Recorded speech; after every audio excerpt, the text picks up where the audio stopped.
बच्चों, this is Dolly Sharma, your own chemistry ma'am. And आज हम कंटिन्यू करने वाले हैं बेटा केमिकल बॉन्डिंग का लेक्चर नंबर 2। एज दिवाली हो चुकी है, अब दिवाली भी चली गई है, तो अब तुम्हें आइडिया लग गया होगा कि अब आपको अपनी पढ़ाई को बिल्कुल स्टार्ट करना है बेटा। दिवाली से जस्ट पहले रिजल्ट आया, रिजल्ट भी आपके सामने है, तो बिल्कुल पॉजिटिव होकर अपनी मेहनत को स्टार्ट करना है बेटा और अपना 100% देना है, ठीक है। आज का जो हमारा टॉपिक है बेटा, उस टॉपिक का नाम है that is Kossel Lewis approach and octet rule. देखो बेटा, टॉपिक बहुत बेसिक से हैं, लेकिन हमारे बेसिक्स जब स्ट्रांग होते हैं तभी हमें क्वेश्चन करने में मजा आएगा। क्लियर? कंसेप्ट्स होते हैं, बहुत छोटे छोटे कंसेप्ट्स होते हैं, तो हम 1 बाय 1 सारी चीजें क्लियर करेंगे। अगर आप पूछोगे मैम क्या यहीं से क्वेश्चन आएगा, नहीं बेटा, डायरेक्ट कोई चीज नहीं आती है।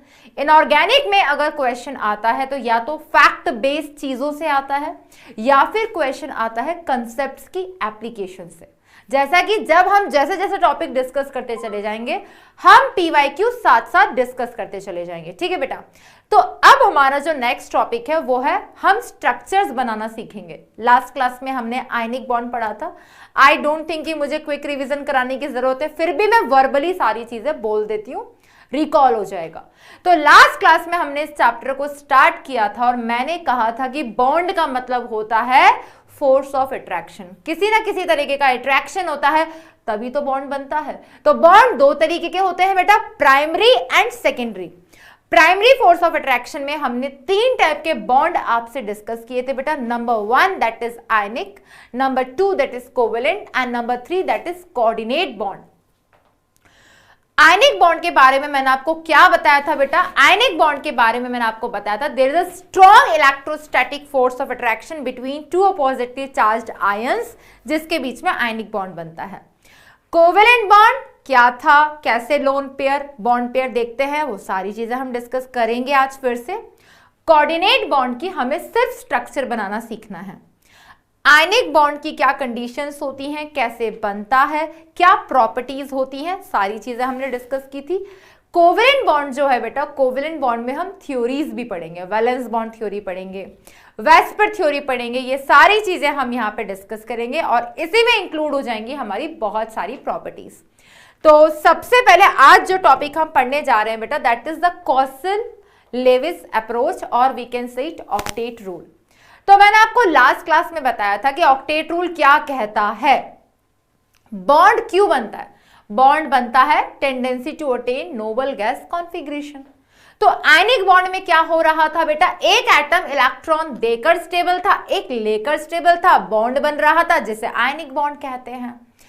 कोवेलेंट बॉन्ड में क्या होता है, कोई भी 2 एटम है, याद करो क्या बोला था मैंने, Kurkure, mutual sharing of electron. एक इलेक्ट्रॉन ये देगा, एक इलेक्ट्रॉन ये देगा, बॉन्ड बन जाएगा, वो दोनों इलेक्ट्रॉन दोनों एटम्स के काउंट होंगे।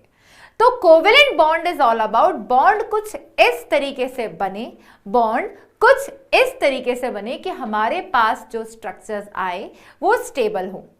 अब कोई भी एटम अपने कौन से इलेक्ट्रॉन शेयर करके बॉन्ड बना सकता है, तो उसके लिए हमें पता होना चाहिए बेटा कि कौन से एटम के पास कितने वैलेंस इलेक्ट्रॉन होते हैं। वैलेंस इलेक्ट्रॉन क्या होते हैं बेटा? किसी भी एटम के आउटर मोस्ट शेल में जो इलेक्ट्रॉन प्रेजेंट होते हैं उन्हें हम कहते हैं वैलेंस इलेक्ट्रॉन। क्लियर? तो ये जो साइंटिस्ट हमारे पास आए, इन साइंटिस्ट ने क्या बताया बेटा कि हम किसी भी एटम को कैसे रिप्रेजेंट कर सकते हैं उनके वैलेंस इलेक्ट्रॉन के साथ, और उसी रिप्रेजेंटेशन को हम कहते हैं लीस्ट डॉट सिंबल्स और least dot representation of atoms. Clear? हम अब जो स्ट्रक्चर बनाना सीखने जा रहे हैं, मैं आपको पहले ही बता दूं, इस चैप्टर में मैं आपको 2 तरीके के स्ट्रक्चर्स बनाना सिखाऊंगी।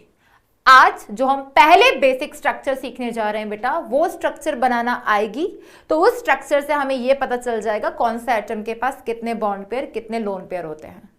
भले ही हम 11th पास कर चुके, 12th पास कर चुके, बट आई एम 110% श्योर कि आप में से 80% स्टूडेंट्स ऐसे होंगे जिन्हें डाउट होगा कि यार किसके पास कितने लोन पेयर, कितने बॉन्ड पेयर होते हैं, और कौन सा सिग्मा होता है, कौन सा पाई होता है और कौन सा कोऑर्डिनेट होता है। घबराने की जरूरत नहीं है, लेकिन बेटा अब समझने की जरूरत है। जो चीज आज मैं समझाने जा रही हूं, जो चीज आज मैं आप लोगों को प्रैक्टिस करवाने जा रही हूं, आपको उस पर प्रैक्टिस करना पड़ेगा। यू आर लाइक कि मैम क्या इससे क्वेश्चन आएगा? नहीं बेटा, लेकिन अगर वो स्ट्रक्चर बनाना आएगी तो आपके बेसिक्स जो स्ट्रांग होंगे ना बेटा, आपको कॉन्फिडेंस अलग ही लेवल पे होगा केमिकल बॉन्डिंग को लेकर। क्योंकि जब हम वेस्पर थ्योरी डिस्कस करेंगे जहां से मैक्सिमम क्वेश्चंस आएंगे, तो आपको एक समझ आएगा कि क्या चल रहा है। ठीक है, तो उसके बाद हम टाइप्स ऑफ ओवरलैपिंग करेंगे। फॉर्मल चार्ज की अगर मैं बात करूं बेटा, फॉर्मल चार्ज जब हम स्ट्रक्चर बनाना सीख जाएंगे तो वहां से हम उस एटम का फॉर्मल चार्ज भी कैलकुलेट कर सकते हैं। ठीक है, सबसे पहले हम स्टार्ट करते हैं बेटा आज की क्लास का जो हमारा टॉपिक है वो यही है, कॉसल-लेविस अप्रोच। तो causal-Levi's approach is all about किसी भी एटम को जब हम किसके साथ रिप्रेजेंट करें, अगर हम उसको रिप्रेजेंट करें उसके वैलेंस इलेक्ट्रॉन के साथ। तो सिंपली ऑक्टेट रूल मैंने आपको लिखवाया ही था बेटा, an atom is surrounded by 8 electrons. तो इनका जो पहला अप्रोच था स्ट्रक्चर्स को लेकर वो यही था कि अगर किसी भी एटम को हम उनके वैलेंस इलेक्ट्रॉन के साथ रिप्रेजेंट करते हैं तो वो स्ट्रक्चर हाईली स्टेबल स्ट्रक्चर होगी हमारे पास, और वो जो बॉन्ड बनाएगा फिर हम फॉर्मल चार्ज कैलकुलेट करेंगे। ठीक है बेटा, सो आज का पहला टॉपिक हम स्टार्ट करने जा रहे हैं और वो यही है बेटा कॉसल-लेविस एंड ऑक्टेट रूल। तो अगर मैं कहूं लीस डॉट सिंबल्स, क्लियर, तो क्या होते हैं बेटा? लीस डॉट सिंबल्स भी बोलते हैं, डॉट रिप्रेजेंटेशन भी बोलते हैं। उस केस में क्या करते हैं हम? उस केस में बेटा किसी भी एलिमेंट के सिंबल के साथ अगर हम उसके वैलेंस इलेक्ट्रॉन को रिप्रेजेंट करते हैं तो वो होता है लीस डॉट रिप्रेजेंटेशन। क्लियर? तो अब देखेंगे बेटा यहां पे ध्यान से हमारे पास क्या एटम्स हैं जिनको हम रिप्रेजेंट कर रहे हैं। तो फॉर एग्जाम्पल हमने सेकेंड पीरियड के एलिमेंट्स ले लिए। फॉर एग्जाम्पल हमने क्या ले लिए? Second period elements. तो उन्हें हम कैसे रिप्रेजेंट करेंगे बेटा? हमारे पास ये है सेकेंड पीरियड के एलिमेंट्स, तो उन्हें हम रिप्रेजेंट करते हैं उनके किसके साथ बेटा? वैलेंस इलेक्ट्रॉन के साथ। फॉर एग्जाम्पल लिथियम हो गया, बेरिलियम हो गया, बोरोन हो गया, कार्बन हो गया, नाइट्रोजन हो गया, ऑक्सीजन हो गया, फ्लोरीन हो गया।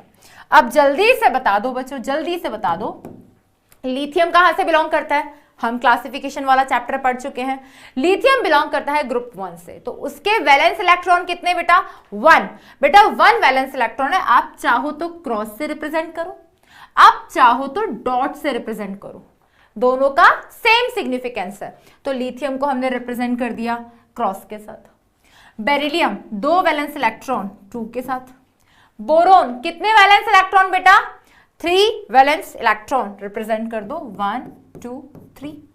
कार्बन कितने वैलेंस इलेक्ट्रॉन बेटा? 4 वैलेंस इलेक्ट्रॉन। नाइट्रोजन कितने वैलेंस इलेक्ट्रॉन बेटा? 5 वैलेंस इलेक्ट्रॉन। ऑक्सीजन कितने वैलेंस इलेक्ट्रॉन बेटा? 6 वैलेंस इलेक्ट्रॉन। और फ्लोरीन के पास कितने वैलेंस इलेक्ट्रॉन बेटा? फ्लोरीन के पास होते हैं that is 7 valence electron. Right? तो किसी भी एटम की आउटरमोस्ट शेल में जो इलेक्ट्रॉन होते हैं बच्चों उसे हम कहते हैं वैलेंस इलेक्ट्रॉन। तो हमने इनको लीस डॉट रिप्रेजेंटेशन कह दिया। अब कॉसल के अकॉर्डिंग हम स्ट्रक्चर्स को कैसे बनाएं? तो बेटा octet rule as already discussed, मैंने आप लोगों को बताया था कि ऑक्टेट रूल कहता क्या था। ऑक्टेट रूल ये कहता था कि किसी भी एटम की आउटरमोस्ट शेल में अगर 8 इलेक्ट्रॉन प्रेजेंट है दैट मींस वो ऑक्टेट रूल को फॉलो कर रहा है, वो ऑक्टेट रूल को जस्टिफाइड कर रहा है। तो यहां पर octet rule is all about an atom is surrounded by 8 electrons. तो 8 electrons in the outermost shell. That is all about that octet rule. अब बेटा मैं आपको स्ट्रक्चर बनाना सिखा रही हूं। स्ट्रक्चर बनाना सीखना है, ध्यान से सुनना है, समझना है। मैं 2 स्ट्रक्चर बनाऊंगी, बाकी आपने खुद ने ट्राई करना है, फिर हम डिस्कस करेंगे। ठीक है? तो अच्छा होता कि हम इसको लाइव में डिस्कस करते, बट बेटा कोई बात नहीं, हम लाइव सेशन भी रखेंगे जो हमारा केबीसी राउंड होता है। राइट नाउ हम आज कंटेंट कवर करते हैं क्योंकि कुछ बच्चे यही बोलते हैं मैम लाइव में कम चीज़ें ऑक्यूपाई हो पाती हैं, बट कोई बात नहीं बेटा, हम लेक्चर्स दोनों तरीके से चलाएंगे, बट आपका बैलेंस चलनी चाहिए एकदम पढ़ाई। ठीक है, तो सबसे पहले हम बात करते हैं स्ट्रक्चर्स बनाने के लिए जो चीजें हमें पता होनी चाहिए। तो अकॉर्डिंग टू ऑक्टेट रूल के अकॉर्डिंग होगा क्या, जो एलिमेंट्स हैं वो आपस में कंबाइन होंगे और वो क्या करेंगे, elements share their valence electron. क्या करेंगे बेटा, elements share their valence electrons to complete their octet, अपना ऑक्टेट कंप्लीट करने के लिए वो क्या करेंगे, अपना वैलेंस इलेक्ट्रॉन को क्या करेंगे बेटा, दैट इज शेयर करेंगे। तो मैं आपको एक एग्जांपल बता देती हूँ बेटा, ध्यान से देखना। आपके पास एक मॉलिक्यूल ले लिया मैंने, क्या मॉलिक्यूल ले लिया बेटा, CH4, ठीक है। अब ये जो CH4 है, मैंने आपसे पूछा कि इसमें कितने कोवेलेंट बॉन्ड है, और अगर आपको ये बताना है इसमें कितने कोवेलेंट बॉन्ड है तो स्ट्रक्चर कैसे बनाई गई होगी आपको ये पता होना चाहिए। तो यह आपने रिप्रेजेंट किया कार्बन के 4 वैलेंस इलेक्ट्रॉन, ये रिप्रेजेंट किया आपने हाइड्रोजन, या हाइड्रोजन का वैलेंस इलेक्ट्रॉन, हाइड्रोजन उसका वैलेंस इलेक्ट्रॉन, हाइड्रोजन उसका वैलेंस इलेक्ट्रॉन, हाइड्रोजन उसका वैलेंस इलेक्ट्रॉन। अब इस केस में ये कार्बन ने अपना एक इलेक्ट्रॉन शेयर किया, इस हाइड्रोजन ने एक इलेक्ट्रॉन शेयर किया और इन्होंने आपस में ये बॉन्ड बना लिया। क्लियर, इस कार्बन ने अपना एक इलेक्ट्रॉन शेयर किया, इस हाइड्रोजन ने अपना एक इलेक्ट्रॉन शेयर किया, इसने बॉन्ड बना लिया। इस कार्बन ने एक इलेक्ट्रॉन शेयर किया, इस हाइड्रोजन ने एक इलेक्ट्रॉन शेयर किया, बॉन्ड बना लिया। इस कार्बन ने एक इलेक्ट्रॉन शेयर किया, हाइड्रोजन ने एक इलेक्ट्रॉन शेयर कर लिया, बॉन्ड बना लिया। तो अब ध्यान से देखो इस कार्बन को, ये कार्बन जो है अगर पूछा जाए कि कितने बॉन्ड पेयर से सराउंडेड है तो 1 2 3 4 bond pair, hydrogen 1 bond pair, सारे के सारे। अगर मैं पूछूं ये कार्बन कितने इलेक्ट्रॉन से सराउंडेड है, तो मैंने आपको क्या बताया था बेटा लास्ट क्लास में, एक बॉन्ड का मतलब उसमें कितने इलेक्ट्रॉन्स होते हैं बेटा, 2 इलेक्ट्रॉन्स होते हैं। तो एक बॉन्ड में 2 इलेक्ट्रॉन होते हैं। तो ये कार्बन कितने इलेक्ट्रॉन से सराउंडेड हो गया, 1 2 3 4 5 6 7 8। यानी कि जब आपने बॉन्ड बना दिया उसके बाद आपने बस ये देखना है कि क्या इसका ऑक्टेट कंप्लीट है। तो यहां पर क्या किया, एलिमेंट्स ने अपने वैलेंस इलेक्ट्रॉन को शेयर किया अपना ऑक्टेट कंप्लीट करने के लिए, दैट इज ऑक्टेट रूल। और उनके अकॉर्डिंग यहां जो स्ट्रक्चर बनती है ये स्टेबल होती है। क्यों, क्योंकि सबका ऑक्टेट कंप्लीट है, that is octet rule, that is causal-Levi's approach. लेकिन हम सबकी स्ट्रक्चर्स को कैसे बनाएं, हमें कैसे पता चलेगा कि हम कैसे मतलब सबकी स्ट्रक्चर्स बनाएं। तो इनकी स्ट्रक्चर्स बनाने के लिए, सिखाने के लिए मैं आपको कुछ इंपॉर्टेंट स्टेप्स बताऊंगी, ध्यान से सुनना, समझना, उनको फॉलो करना। एक दो एग्जांपल और ले लेते हैं बेटा इस रूल के अकॉर्डिंग, ठीक है। एक और एग्जांपल मैंने ले लिया, फॉर एग्जांपल CO2 मैंने ले लिया, ठीक है। अब बेटा CO2 में एक कार्बन है, 2 ऑक्सीजन है, ये ले लिया बेटा कार्बन, ये ले लिया ऑक्सीजन, ये ले लिया ऑक्सीजन।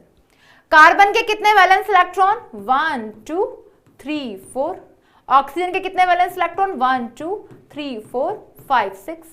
इस ऑक्सीजन के भी 1 2 3 4 5 6।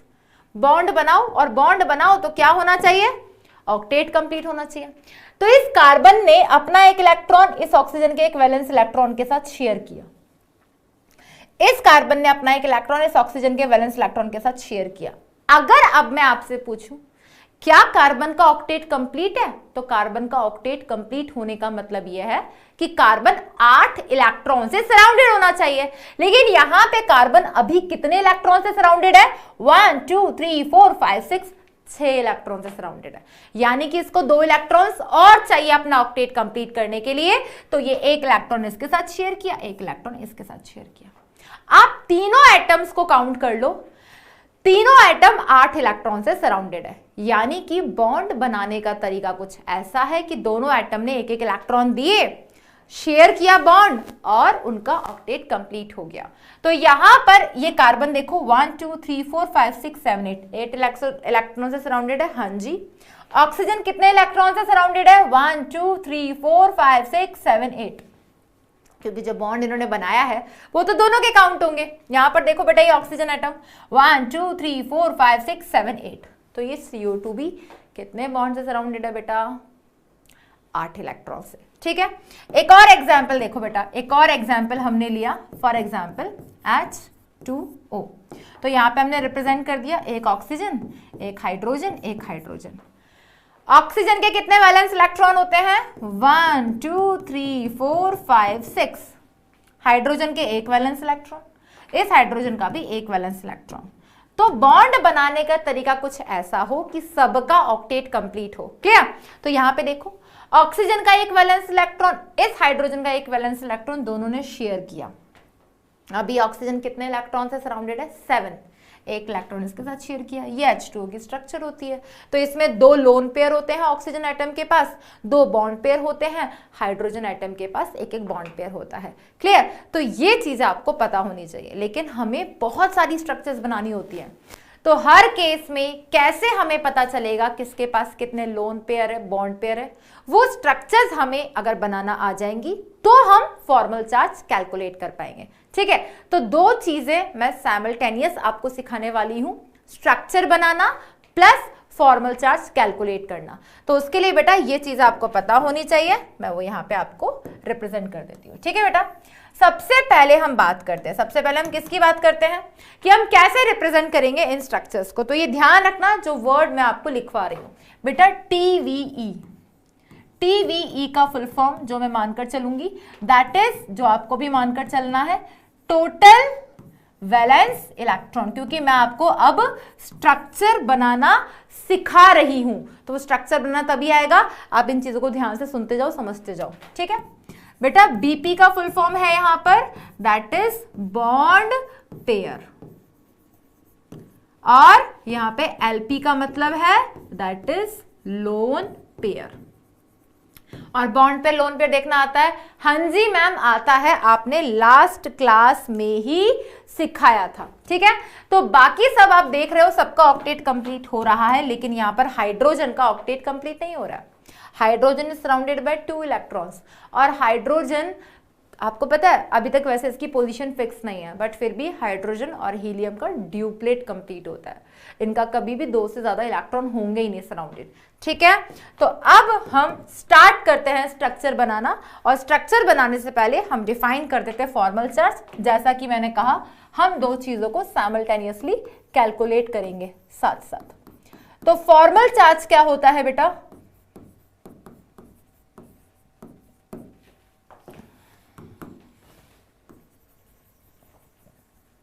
यस बेटा, फॉर्मल चार्ज क्या होता है आपने सुना होगा इसके बारे में।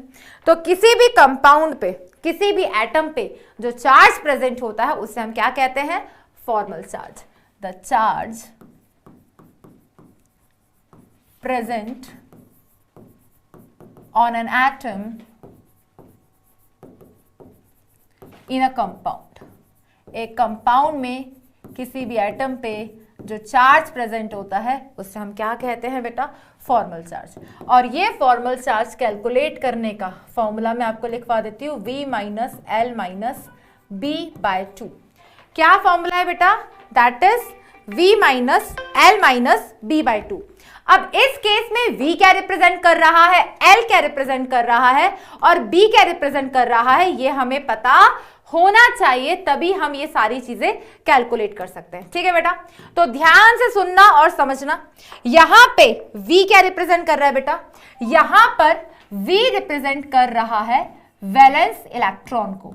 क्या आपको कैलकुलेट करना आता है? हाँ जी मैम। यहां पे L क्या रिप्रेजेंट कर रहा है?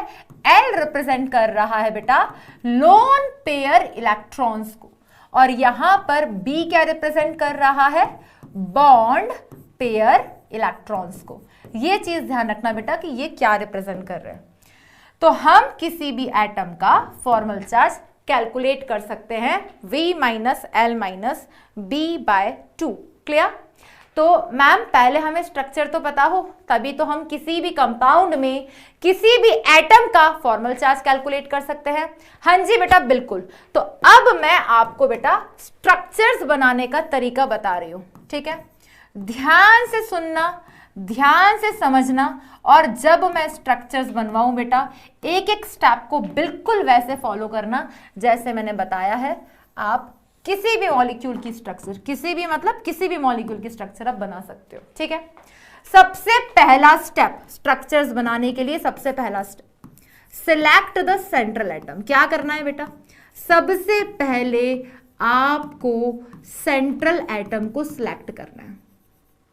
मैम कैसे सिलेक्ट करें सेंट्रल एटम, क्वेश्चन बिल्कुल सही है।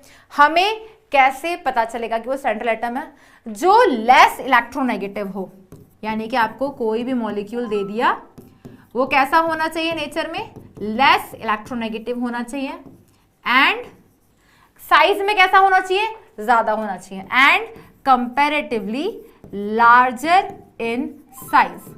साइज में बेटा कैसे हो, कंपैरेटिवली लार्ज हो, तो वो क्या हो जाएगा, वो हो जाएगा बेटा हमारा सेंट्रल एटम। तो हमने जब सेंट्रल एटम को सिलेक्ट कर लिया, उसके बाद हमें क्या करना है, उसके बाद हमें यहां पर एक चीज का सबसे ज्यादा इंपॉर्टेंट ध्यान रखना है कि हाइड्रोजन इज ऑलवेज, हाइड्रोजन कभी भी सेंट्रल एटम नहीं हो सकता बेटा, hydrogen is always present at terminal position. ये ध्यान रखना, क्योंकि वो कभी भी ऑक्टेट कंप्लीट करेगा ही नहीं, उसका तो ड्यूप्लेट कंप्लीट होता है। तो पहला काम क्या है बेटा, सेंट्रल एटम को सिलेक्ट करना। आपको कोई भी कंपाउंड दे दिया, H2O दे दिया, आपको अमोनिया दे दिया, आपको CH4 दे दिया, आपने क्या देखना है, इनमें से कौन लेस इलेक्ट्रोनेगेटिव है। बट ध्यान रखना, हाइड्रोजन कभी भी सेंट्रल नहीं हो सकता। मान लो आपको SO3 दे दिया, तो सेंट्रल कौन, जो सल्फर और ऑक्सीजन में से कौन कम इलेक्ट्रोनेगेटिव है, सल्फर, बाकी ऑक्सीजन सराउंडिंग एटम, तो सेंट्रल एटम सिलेक्ट करना आ गया। सेंट्रल एटम को सिलेक्ट करने के बाद क्या करना है, अब आपको काउंट करने हैं, स्टेप 2। ये मेरा तरीका है बेटा स्ट्रक्चर्स बनाने का, और आप सबको यही फॉलो करना है। कैलकुलेट, क्या कैलकुलेट कर लो, टोटल इलेक्ट्रॉन पेयर्स। क्या काउंट कर लो बेटा, टोटल इलेक्ट्रॉन पेयर्स काउंट कर लो। और टोटल इलेक्ट्रॉन पेयर्स काउंट करने का तरीका क्या है, टोटल इलेक्ट्रॉन पेयर्स काउंट करने का तरीका है बेटा, that is total valence electron divide by 2। मैं जो तरीका बता रही हूं बेटा स्ट्रक्चर बनाने का, उसमें एक चीज ध्यान रखना कि ये भूल जाना, ये काउंट करने के बाद किसके कितने वैलेंस इलेक्ट्रॉन, ये भूल जाना कि किसके कितने थे। अब हम शुरू से स्ट्रक्चर में वैलेंस इलेक्ट्रॉन बांटना सीख रहे हैं। तो पहला स्टेप क्या है बेटा, सेंट्रल एटम को पहचानो। सेंट्रल एटम को सेंट्रल में रख दो, बाकी सबको सराउंडिंग में रख दो। उसके बाद उस पूरे कंपाउंड के सारे वैलेंस इलेक्ट्रॉन काउंट करो। सारे वैलेंस इलेक्ट्रॉन को 2 से डिवाइड कर दोगे तो आपके पास उस मॉलिक्यूल में टोटल कितने इलेक्ट्रॉन पेयर हैं ये आ जाएगा। और इलेक्ट्रॉन पेयर बॉन्ड पेयर भी होता है, लोन पेयर भी होता है। तो आपके पास टोटल इलेक्ट्रॉन पेयर आ चुके हैं। अब क्या करें, स्टेप 3 देखना बेटा ध्यान से। स्टेप 3 में आपको क्या करना है, हर सराउंडिंग एटम को क्या करना है, सबसे पहले हर सराउंडिंग एटम को एक एक बॉन्ड पेयर दे देना है। क्या, give 1 bond pair to every surrounding atom. हर सराउंडिंग एटम को एक बॉन्ड पेयर दे दो। ठीक है, दे दिया। उसके बाद क्या करना है, उस इलेक्ट्रॉन पेयर्स में से हमने क्या किए, एक एक बॉन्ड पेयर दे दिए। वो बॉन्ड पेयर देने के बाद पहले आपको क्या करना है बेटा, पहले सराउंडिंग एटम्स का ऑक्टेट कंप्लीट करना है। सराउंडिंग एटम्स का ऑक्टेट कैसे कंप्लीट करना है, अब उन्हें लोन पेयर देके उनका ऑक्टेट कंप्लीट करना है। तो चौथा स्टेप क्या है बेटा, फोर्थ स्टेप हमारे पास है that firstly complete the octet of surrounding atom and then central atom। अब बेटा मैं जब स्ट्रक्चर बनाना सिखाऊंगी ना तब आपको और अच्छे से और ज्यादा क्लियर हो जाएगा। तो स्टेप को मैं फिर से रिपीट कर देती हूं। सबसे पहले सेंट्रल एटम सेलेक्ट कर लिया जो मोर इलेक्ट्रोनेगेटिव है। ध्यान रखना हाइड्रोजन कभी सेंट्रल नहीं हो सकता। दूसरे स्टेप में क्या करना है, टोटल इलेक्ट्रॉन पेयर्स काउंट करने हैं। कैसे, सारे वैलेंस इलेक्ट्रॉन को 2 से डिवाइड कर देना है। फिर उन इलेक्ट्रॉन पेयर को बांटना शुरू करो। हर सराउंडिंग एटम को एक एक बॉन्ड पेयर दे दो। फिर सराउंडिंग का ऑक्टेट कंप्लीट करो। मैम कैसे करें, लोन पेयर देकर। उसके बाद बचा कुचा सेंट्रल को दे दो, फिर भी सेंट्रल का ऑक्टेट कंप्लीट ना हो तो फिर देखो क्या करना है मैं बताती हूं, ठीक है। अब बेटा वन बाय वन हम एग्जांपल्स डिस्कस कर रहे हैं, तो ध्यान से एकदम स्क्रीन पे देखना बेटा, उसके बाद आपने सारी चीजें क्लियर हो जानी है। पहला स्ट्रक्चर मैंने लिया है CO3-2। तो सबसे पहला काम क्या था बेटा, सेंट्रल एटम सिलेक्ट करना।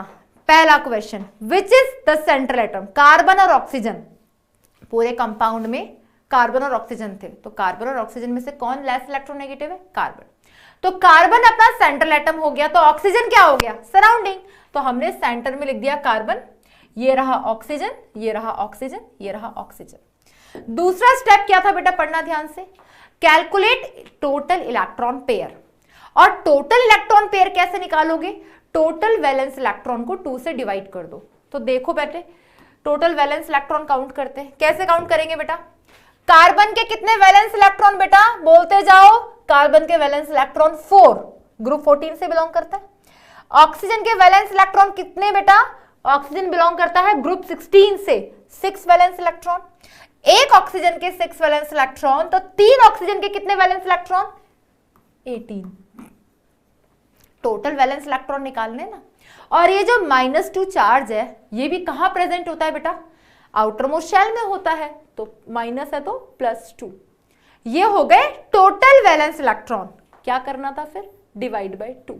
तो यहां से कितना आ गया बेटा, 18 + 2 20, 20 + 4 24, 24 बाय 2 12। ये क्या आ गए कि हमारे पास इस पूरे कंपाउंड में 12 इलेक्ट्रॉन पेयर्स हैं। तो सबसे पहले क्या करना था, सेंट्रल एटम सेलेक्ट करना था, ध्यान रखना हाइड्रोजन कभी सेंट्रल नहीं होगा। फिर टोटल इलेक्ट्रॉन पेयर, हमने यहां तक काम कर लिया। अब क्या करें, हर सराउंडिंग एटम को एक एक बॉन्ड पेयर दे दो। आ जाओ बेटा स्ट्रक्चर पे, ठीक है। तो हमने क्या करना है, हर सराउंडिंग एटम को, ये सराउंडिंग था एक बॉन्ड पेयर दिया, ये सराउंडिंग था एक बॉन्ड पेयर दिया, ये सराउंडिंग था एक बॉन्ड पेयर दे दिया, ठीक है। तो 12 इलेक्ट्रॉन पेयर में से 3 हमने दे दिए in the form of bond pair. 12 में से 3 गए, कितने बचे, कितने बचे, 9। अब क्या करना है, लास्ट स्टेप क्या था, सबसे पहले सराउंडिंग एटम का कंप्लीट करना है ऑक्टेट। ऑक्टेट बोले तो उस एटम को 8 इलेक्ट्रॉन से सराउंड करो। अब बेटा ये ऑक्सीजन एटम अभी 2 इलेक्ट्रॉन से सराउंडेड है, हमें इसे कितने इलेक्ट्रॉन देने पड़ेंगे, 6 इलेक्ट्रॉन देने पड़ेंगे। 6 इलेक्ट्रॉन देने पड़ेंगे तो किस फॉर्म में दोगे, in the form of lone pair. तो हमने बेटा इसको 3 और इलेक्ट्रॉन पेयर दे दिए, क्लियर। इसका ऑक्टेट कंप्लीट, हाँ जी मैम कंप्लीट। इसको भी कितने देने पड़ेंगे, 3 electron pair in the form of lone pair. इसका ऑक्टेट कंप्लीट, हाँ जी इसका ऑक्टेट कंप्लीट। इसको भी कितने देने पड़ेंगे बेटा, 3 लोन पेयर। अब एक बार काउंट करो कि आपके पास 12 इलेक्ट्रॉन पेयर थे, 12 में से 3 आपने बॉन्ड पेयर दे दिए, फिर आपने सराउंडिंग का ऑक्टेट कंप्लीट करने के लिए कितने दे दिए, एक बार गिनना, 1 2 3 4 5 6 7 8 9 10 11 12 इलेक्ट्रॉन पेयर कंप्लीट हो चुके हैं। लेकिन अभी भी सेंट्रल का ऑक्टेट कंप्लीट नहीं हुआ, क्योंकि जो सेंट्रल एटम कार्बन है वो अभी भी 6 इलेक्ट्रॉन से सराउंडेड है। 1 2 3 4 5 6। क्या किया जाए, किसी भी एक सराउंडिंग से एक इलेक्ट्रॉन पेयर ले लो और उसे शेयर कर लो। तो इसकी स्ट्रक्चर क्या बन जाएगी, ये रहा कार्बन, ये ऑक्सीजन जिसके पास अभी भी 3 लोन पेयर है, ये रहा ऑक्सीजन जिसके पास अभी 3 लोन पेयर है। हमने इस ऑक्सीजन से जो मोर इलेक्ट्रोनेगेटिव एटम है, एक इलेक्ट्रॉन पेयर ले लिया, यहां डबल बॉन्ड आ गया और इसके पास अब 2 लोन पेयर है। अब तक कितने थे, 1, अब 2 लोन पेयर है, क्योंकि एक इलेक्ट्रॉन पेयर हमने यहां से ले लिया। बट पूछोगे क्या ये कोऑर्डिनेट बॉन्ड है, नहीं, मैंने अभी कोऑर्डिनेट बॉन्ड का नाम भी नहीं लिया। मैं आपको अभी सिर्फ स्ट्रक्चर्स बनाना सिखा रही हूं कि आप पहचान सको कि किसके पास कितने लोन पेयर और कितने बॉन्ड पेयर है। ये स्ट्रक्चर बनाना हम क्यों सीख रहे हैं, क्योंकि हमें फॉर्मल चार्ज को प्रूव करना है कि फॉर्मल चार्ज कैसे कैलकुलेट किया जाता है। और फॉर्मल चार्ज इस तरीके से स्ट्रक्चर्स बनाओगे तो बिल्कुल आप कैलकुलेट कर पाओगे, ठीक है। अब यहां पर हम हर एटम का फॉर्मल चार्ज कैलकुलेट करते हैं। इसको नाम दिया ऑक्सीजन 1, इसको नाम दिया ऑक्सीजन 2, इसको नाम दिया ऑक्सीजन 3। सबसे पहले हम कैलकुलेट करते हैं बेटा formal charge on carbon atom. क्या फॉर्मूला था? V minus L minus B by 2। बेटा इस कार्बन का V कितना है? वैलेंस इलेक्ट्रॉन कितने? कार्बन के वैलेंस इलेक्ट्रॉन 4 है, 4 थे, 4 रहेंगे, वैलेंस इलेक्ट्रॉन तो चेंज नहीं होते, तो कार्बन के वैलेंस इलेक्ट्रॉन 4। क्या इस कार्बन पे कोई लोन पेयर है? ना जी, इस कार्बन पे कोई लोन पेयर नहीं है, तो लोन पेयर इलेक्ट्रॉन कहां से होंगे? तो हो गया 0 माइनस B बाय 2। B का फुल फॉर्म क्या लिखवाया था? Bond pair electron. तो ये कार्बन कितने बॉन्ड से सराउंडेड है? 1 2 3 4। तो बॉन्ड पेयर इलेक्ट्रॉन कितने हुए? 8। एक बॉन्ड में 2 इलेक्ट्रॉन, और 8 बाय 2 किया तो कितना आया? 4। कितना आ गया फॉर्मल चार्ज कार्बन पे? 0। यानी कि कार्बन पे 0 चार्ज प्रेजेंट है। क्लियर? फॉर्मल चार्ज कैलकुलेट करते हैं बेटा ऑक्सीजन 1 पे। तो ऑक्सीजन 1 को ध्यान से देख लो। इस ऑक्सीजन 1 के वैलेंस इलेक्ट्रॉन कितने हैं बेटा? ऑक्सीजन ग्रुप 16, वैलेंस इलेक्ट्रॉन 6 थे, 6 है, 6 रहेंगे। यहां हमने लिख दिया 6 V माइनस L। क्या इस ऑक्सीजन पे कोई लोन पेयर है? हाँ जी। कितने लोन पेयर इलेक्ट्रॉन है? 1 2 3 4 5 6 लोन पेयर इलेक्ट्रॉन है। Clear? Minus B by 2। B stands for bond pair electron. यह ऑक्सीजन एक ही बॉन्ड बना रहा है, एक बॉन्ड में 2 इलेक्ट्रॉन। 2 बाय 2 कितना आया? 1। 2 बाय 2 0 मत कर देना, ठीक है? कितना आ गया बेटा? यहां से कितना आ गया? 6 माइनस 6 0, यानी कि इस ऑक्सीजन पे -1 चार्ज प्रेजेंट है। फॉर्मल चार्ज कैलकुलेट करते हैं सेकेंड ऑक्सीजन पे, ठीक है? सेकेंड ऑक्सीजन वैलेंस इलेक्ट्रॉन कितने? वैलेंस इलेक्ट्रॉन ऑक्सीजन के 6 थे, 6 हैं, 6 रहेंगे, valence electron 6। Lone pair electron कितने? 1 2 3 4 5 6। लोन पेयर इलेक्ट्रॉन कितने? 6। बॉन्ड पेयर, इस ऑक्सीजन ने एक ही बॉन्ड बना रखा है, तो बॉन्ड पेयर इलेक्ट्रॉन कितने? 2। 2 बाय 2 1। कितना आ गया? -1। इस ऑक्सीजन पे भी -1 चार्ज है। थर्ड ऑक्सीजन पे फॉर्मल चार्ज कैलकुलेट कर देते हैं। तो formal charge on third oxygen, valence electron कितने बेटा? ऑक्सीजन के valence electron 6। Lone pair electron कितने बेटा? Loan pair electron 4। और बॉन्ड पेयर इलेक्ट्रॉन कितने? बॉन्ड पेयर है बेटा? 2 बॉन्ड पेयर है। एक बॉन्ड पेयर में कितने इलेक्ट्रॉन? 2 होते हैं, तो बॉन्ड पेयर इलेक्ट्रॉन कितने? 4। 4 बाय 2। क्लियर? कितना आ गया बेटा? 0। यानी कि इस ऑक्सीजन पे चार्ज कितना है? 0। अब आप बता दो नेट रिजल्टेंट चार्ज कितना आ जाएगा? नेट रिजल्टेंट चार्ज, तो हर एटम पे जितना जितना चार्ज है सब कुछ ऐड अप कर दो। तो सबसे पहले कार्बन पे कितना बेटा? 0 प्लस इस ऑक्सीजन पे -1 प्लस इस ऑक्सीजन पे -1 प्लस इस ऑक्सीजन पे 0। कितना आ गया? -2। तो यही तो होता है कार्बोनेट पे, देख लो। और ये -2 चार्ज में कौन से एटम पे कितना चार्ज है वो भी आपको पता चल गया। तो इस मॉलिक्यूल पे जो -2 चार्ज होता है, इनमें से इस ऑक्सीजन पे था -1 और इस ऑक्सीजन पे था -1, बाकी इन दोनों पे 0 चार्ज था। तो ये आपको पता चल गया कि एक मॉलिक्यूल में कौन से एटम पे कितना चार्ज होता है। तो सिंपल स्टेप्स को फॉलो करके स्ट्रक्चर बनाओ। स्ट्रक्चर बनाओगे तो फॉर्मल चार्ज कैलकुलेट करना आ जाएगा। मैम इसका इतना ही सिग्निफिकेंस है? हाँ जी बेटा जी। तो ये स्ट्रक्चर जो हम बनाना सीख रहे हैं, ये सीख रहे हैं ताकि हम फॉर्मल चार्ज कैलकुलेट कर पाए। तो इसको TVSU रूल भी बोलते हैं, बहुत सारे रूल बोलते हैं। मैंने आपको सिंपलेस्ट तरीका बताया है स्ट्रक्चर बनाने का, ठीक है? अब मैं आपको बोल रही हूं, आप क्या करना बेटा, अगर नहीं समझ में आया हो तो थोड़ा टाइम लेना, उस स्ट्रक्चर को फिर से देखना जो मैंने बना के दिखाई थी, और मैं कुछ स्ट्रक्चर्स के नाम लिख रही हूं पहले ऊपर, ठीक है? उन स्ट्रक्चर, यहां पे वीडियो पॉज करना और सारी स्ट्रक्चर्स बनाकर देखना, ट्राई करना, गलती तो बनाओगे, ठीक है? उसके बाद फॉर्मल चार्ज कैलकुलेट करना। Practice makes a man perfect. आप विमेन टू, ठीक है? तो प्रैक्टिस करोगे तो पेन चलेगा तो प्रैक्टिस होगी, स्ट्रक्चर बनाना आएगा, लोन पेयर बॉन्ड पेयर देखना आ जाएगा, फॉर्मल चार्ज कैलकुलेट करना आ जाएगा। तो प्रैक्टिस जरूर करना। फिर मैं अभी आपको एक एक स्ट्रक्चर डिस्कस करके बता रही हूँ। तो जो आपको वीडियो पॉज करके स्ट्रक्चर बनानी है सारी, वो सारी स्ट्रक्चर्स के नाम मैं लिख दे रही हूँ। आपको सबसे पहले बनाना है नाइट्रेट का, नाम तो सुना होगा। तो ये -1 चार्ज होता तो है, लेकिन किस पे कितना चार्ज होता है, ठीक है। फिर आप बनाना सल्फेट की स्ट्रक्चर, ठीक है। और कोऑर्डिनेट बॉन्ड मैंने अभी जिक्र भी नहीं किया है, लेकिन हम कोऑर्डिनेट बॉन्ड डिस्कस करेंगे। कोऑर्डिनेट बॉन्ड किस में होता है, किस में नहीं होता है, पहचानना भी सीखेंगे। बट व्हाट आई वांट, अभी आप सिर्फ ये वाली स्ट्रक्चर बनना सीखो।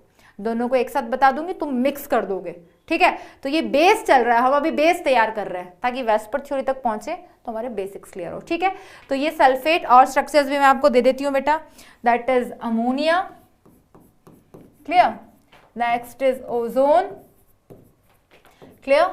नेक्स्ट CH4 तो हो ही गया, मैंने 2-3 बार बनवा दिया आपको। नेक्स्ट आप बनवा लेना बेटा, बना लेना स्ट्रक्चर SO3 की। अब यहाँ पे आपने क्या करना है, वीडियो को पॉज करना है, वीडियो को पॉज करना है और जो स्टेप्स मैंने लिखवाई हैं वो स्टेप को फॉलो करते हुए सबकी स्ट्रक्चर बनानी है। वो स्टेप को फॉलो करते हुए हर स्ट्रक्चर का फॉर्मल चार्ज कैलकुलेट करना है। I am repeating once again कि अभी मैंने कोऑर्डिनेट बॉन्ड का जिक्र भी नहीं किया है, तो इसको कोऑर्डिनेट बॉन्ड के साथ अभी रिलेट मत करना। अभी जो स्ट्रक्चर्स हम बनाना सीख रहे हैं उसका एक ही सिग्निफिकेंस है, ताकि हमको पता चल जाए किसके पास कितने लोन पेयर बॉन्ड पेयर होते हैं, ताकि हम फॉर्मल चार्ज सही से कैलकुलेट कर पाए, ठीक है बेटा। सबसे पहली स्ट्रक्चर देख लो। अब हमने आपको जो एग्जाम्पल दिया 2 वाला, क्या दिया बेटा, नाइट्रेट दिया। पहला काम क्या था मैम, पहला काम था सेंट्रल एटम को सिलेक्ट करना, और नाइट्रोजन और ऑक्सीजन में से लीस्ट इलेक्ट्रोनेगेटिव नाइट्रोजन होता है, तो वो हो जाएगा हमारा सेंट्रल एटम, और ये ऑक्सीजन हो गया हमारा सराउंडिंग एटम। फिर मैम आपने बोला था कि टोटल वैलेंस इलेक्ट्रॉन काउंट करना, तो हमने टोटल वैलेंस इलेक्ट्रॉन काउंट किए। नाइट्रोजन ग्रुप 15 से बिलोंग करता है, उसके valence electron 5, plus oxygen group 16 से बिलोंग करता है, उसके वैलेंस इलेक्ट्रॉन 6। एक ऑक्सीजन के 6 वैलेंस इलेक्ट्रॉन, तो 3 ऑक्सीजन के कितने, 18, और ये -1 है तो ये हो जाएगा +1। यहां से कितना आ गया बेटा, कितने टोटल वैलेंस इलेक्ट्रॉन आ गए हमारे पास, 18, 19, 20, 24, 24/2 अगेन 12। तो यहां से आ गए हमारे पास 12 इलेक्ट्रॉन पेयर्स, क्लियर। अब आप यहां पर 12 इलेक्ट्रॉन पेयर को बांट सकते हो। इलेक्ट्रॉन पेयर को बांटने का तरीका क्या है, हर सराउंडिंग एटम को एक एक बॉन्ड पेयर दे दो, दे दिया। अब सराउंडिंग का ऑक्टेट कंप्लीट करो, और सराउंडिंग का ऑक्टेट कंप्लीट करने के लिए कैसे करोगे, लोन पेयर देकर। तो इसे कितने लोन पेयर देने पड़ेंगे बेटा, 3 इसे देने पड़ेंगे, 3 इसे देने पड़ेंगे, और 3 इसे देने पड़ेंगे, और यहां पर हमारे इलेक्ट्रॉन पेयर खत्म हो गए। और इलेक्ट्रॉन पेयर अगर खत्म हो गए फिर भी सेंट्रल का तो ऑक्टेट कंप्लीट नहीं हुआ, तो किसी भी एक सराउंडिंग से इलेक्ट्रॉन पेयर लेकर यहां पर हम बॉन्ड बना देंगे। तो इसकी स्ट्रक्चर क्या बन जाएगी बेटा, लास्ट ये नाइट्रोजन, क्लियर, ये ऑक्सीजन जिसके पास अभी 3 लोन पेयर है, ये ऑक्सीजन जिसके पास अभी 3 लोन पेयर है, ये ऑक्सीजन जहां पर अब यहां पे 2 बॉन्ड है, क्लियर, और ये ऑक्सीजन जिसके पास अब 2 लोन पेयर है, क्योंकि एक लोन पेयर इलेक्ट्रॉन पेयर देकर हमने शेयर कर लिया, इन दोनों के बीच में बॉन्ड बना लिया। ये बन गई इसकी फाइनल स्ट्रक्चर। अब ये जो इसकी फाइनल स्ट्रक्चर बन गई है यहां तक तो ठीक है। अब यहां पर हर एटम का फॉर्मल चार्ज कैलकुलेट करो, क्लियर। तो हमने इसे नाम दिया ऑक्सीजन 1, इसे नाम दिया ऑक्सीजन 2, इसे नाम दिया ऑक्सीजन 3। कैलकुलेट करना शुरू किया, फॉर्मल चार्ज ऑन नाइट्रोजन। क्या फॉर्मूला था, V - L - B/2। तो इस नाइट्रोजन के वैलेंस इलेक्ट्रॉन कितने बेटा, nitrogen group 15 valence electron 5 minus L, L मतलब लोन पेयर इलेक्ट्रॉन। क्या इस नाइट्रोजन के पास कोई लोन पेयर है, नहीं है, तो लोन पेयर इलेक्ट्रॉन कहां से होगा, 0। Bond pair electron divide by 2। तो बेटा ये जो हमारे पास नाइट्रोजन है ये टोटल कितने बॉन्ड बना रहा है बेटा, 1 2 3 4, 4 बॉन्ड बना रहा है। तो बॉन्ड पेयर इलेक्ट्रॉन कितने, 8, 8/2 4। कितना चार्ज आ गया बेटा नाइट्रोजन पे, +1, क्लियर। फॉर्मल चार्ज कैलकुलेट करते हैं ऑक्सीजन 1 पे। वैलेंस इलेक्ट्रॉन कितने, 6, इस ऑक्सीजन पे 6 valence electron. Loan pair electron कितने बेटा, 6। बॉन्ड पेयर इलेक्ट्रॉन कितने बेटा, 1 बॉन्ड पेयर, तो बॉन्ड पेयर इलेक्ट्रॉन 2, 2/2 किया 1, कितना आ गया बेटा, -1। फॉर्मल चार्ज कैलकुलेट किया सेकेंड ऑक्सीजन पे। वैलेंस इलेक्ट्रॉन ऑक्सीजन के 6 होते हैं, loan pair electron 6, bond pair electron 2, 2/2 1, यहां से आ गया -1। फॉर्मल चार्ज कैलकुलेट कर देते हैं थर्ड ऑक्सीजन पे। वैलेंस इलेक्ट्रॉन ऑक्सीजन के 6 होते हैं, लोन पेयर इलेक्ट्रॉन कितने बेटा 1 2 3 4 loan pair electron. Bond pair electron कितने बेटा, बॉन्ड पेयर 2 हैं, तो बॉन्ड पेयर इलेक्ट्रॉन कितने 4/2 कितना आ गया 2, तो कितना आ गया 0। क्लियर। अब कैलकुलेट कर देते हैं नेट रिजल्टेंट चार्ज। तो नेट रिजल्टेंट चार्ज कैसे निकालोगे, जिस जिस एटम पे जितना जितना चार्ज प्रेजेंट है वो सब कुछ प्लस कर दो। तो ये रहा आपके सामने, तो +1 प्लस -1 प्लस -1 प्लस 0, ये इसको कैंसिल आउट करेगा, तो नेट चार्ज कितना आया -1, और नाइट्रेट पे कितना चार्ज है -1। तो इस नाइट्रेट पे -1 चार्ज होता तो है, लेकिन यहाँ पर इस नाइट्रोजन पे चार्ज +1 होता है, इस ऑक्सीजन पे -1, इस ऑक्सीजन पे -1 और इस पे 0। तो आपको ये भी पता चल जाएगा कि हर एटम पे कितना चार्ज होता है। तो जब जब फॉर्मल चार्ज वाला क्वेश्चन आए, आप इस तरीके से स्ट्रक्चर बनाना, आपका क्वेश्चन कभी भी गलत नहीं होगा। नेक्स्ट स्ट्रक्चर देखो बेटा, एग्जाम्पल जितना करेंगे उतना प्रैक्टिस हो जाएगा। नेक्स्ट स्ट्रक्चर हमने ले लिया, चलो सल्फेट ले लेते हैं, ठीक है। सल्फेट लिया मैंने थर्ड, SO4-2। तो पहला काम सेंट्रल एटम सिलेक्ट करना। सेंट्रल एटम कौन सा होता है, जो लेस इलेक्ट्रोनेगेटिव होता है। लेस इलेक्ट्रोनेगेटिव सल्फर है, तो बाकी चारों क्या हो गए, सराउंडिंग एटम हो गए। अब इस केस में क्या करो, टोटल वैलेंस इलेक्ट्रॉन बाय 2 करके क्या निकाल लोगे, आप निकाल लोगे टोटल इलेक्ट्रॉन पेयर। तो सल्फर और ऑक्सीजन दोनों ग्रुप 16 से है, और अगर दोनों ग्रुप 16 से है तो दोनों के वैलेंस इलेक्ट्रॉन 6, वैलेंस इलेक्ट्रॉन 6 5 जा कितना आ गया बेटा 30, क्योंकि एक सल्फर के 6 वैलेंस इलेक्ट्रॉन, 4 ऑक्सीजन के 6 वैलेंस इलेक्ट्रॉन, 4 6 24, 24 प्लस 6 30, और बाकी ये 2 भी तो वैलेंस इलेक्ट्रॉन है। तो 32 वैलेंस इलेक्ट्रॉन आए, डिवाइड बाय 2 किया तो यहां से आ गए 16 इलेक्ट्रॉन पेयर्स। तो ये टोटल इलेक्ट्रॉन पेयर है। अब बांटना शुरू करो, अब भूल जाओ किसके कितने वैलेंस इलेक्ट्रॉन, और बांटने का तरीका कुछ ऐसा हो कि सबसे पहले एक एक बॉन्ड पेयर दे दो हर सराउंडिंग एटम को। क्लियर। अब क्या करो, अब सराउंडिंग एटम का ऑक्टेट कंप्लीट करो। सराउंडिंग एटम का ऑक्टेट कैसे कंप्लीट करोगे, in the form of lone pair. तो चलो बांटना शुरू करते हैं। 16 में से 4 गए, कितने बचे बेटा 12, तो 3 लोन पेयर इसको दिए, ऑक्टेट कंप्लीट, हाँ जी। 3 लोन पेयर इसको दिए, ऑक्टेट कंप्लीट, हाँ जी।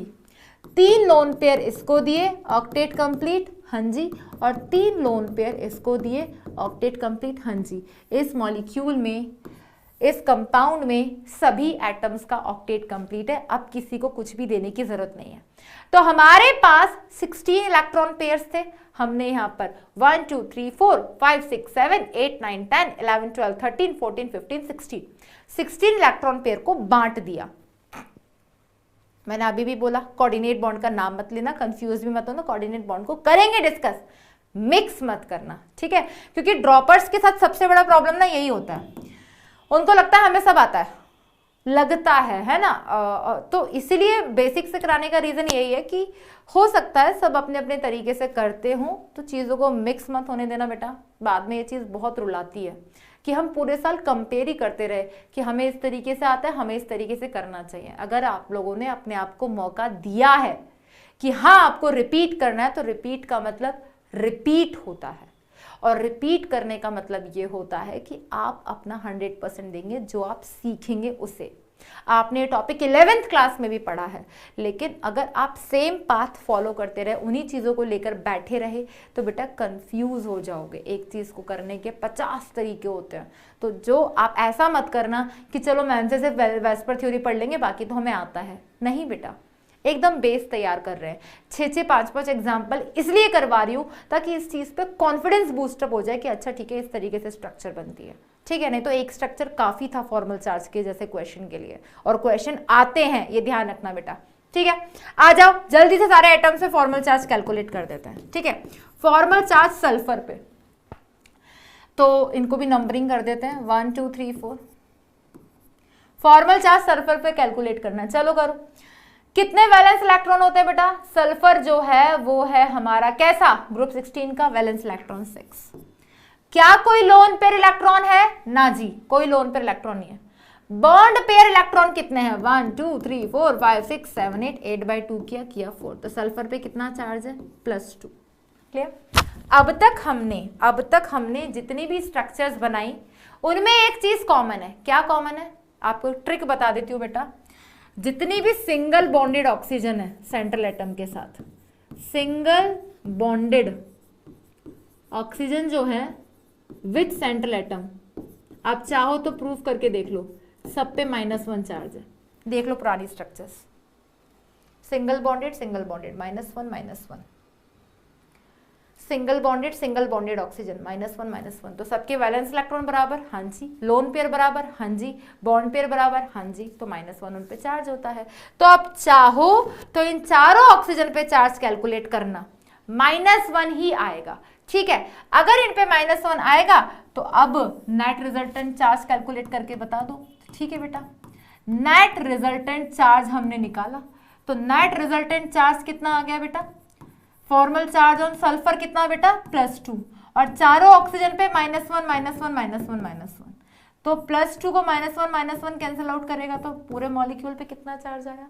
-2। इसलिए सल्फेट पे कितना चार्ज होता है? -2। और इसमें अगर पूछा जाए कि हर एटम पे कितना चार्ज है, तो सल्फर पे +2 है और चारों ऑक्सीजन पे -1 है, जिसकी वजह से ओवरऑल मॉलिक्यूल पे कितना चार्ज आ गया बेटा? -2। क्लियर हो गया बेटा? नेक्स्ट स्ट्रक्चर जो हमें दी है वो भी हम ड्रॉ करते हैं, दैट इज अमोनिया। देखेंगे बेटा अमोनिया की स्ट्रक्चर। अमोनिया में सेंट्रल एटम कौन बेटा? पहले ही पॉइंट लिखवा दिया था। क्या लिखवाया था बेटा?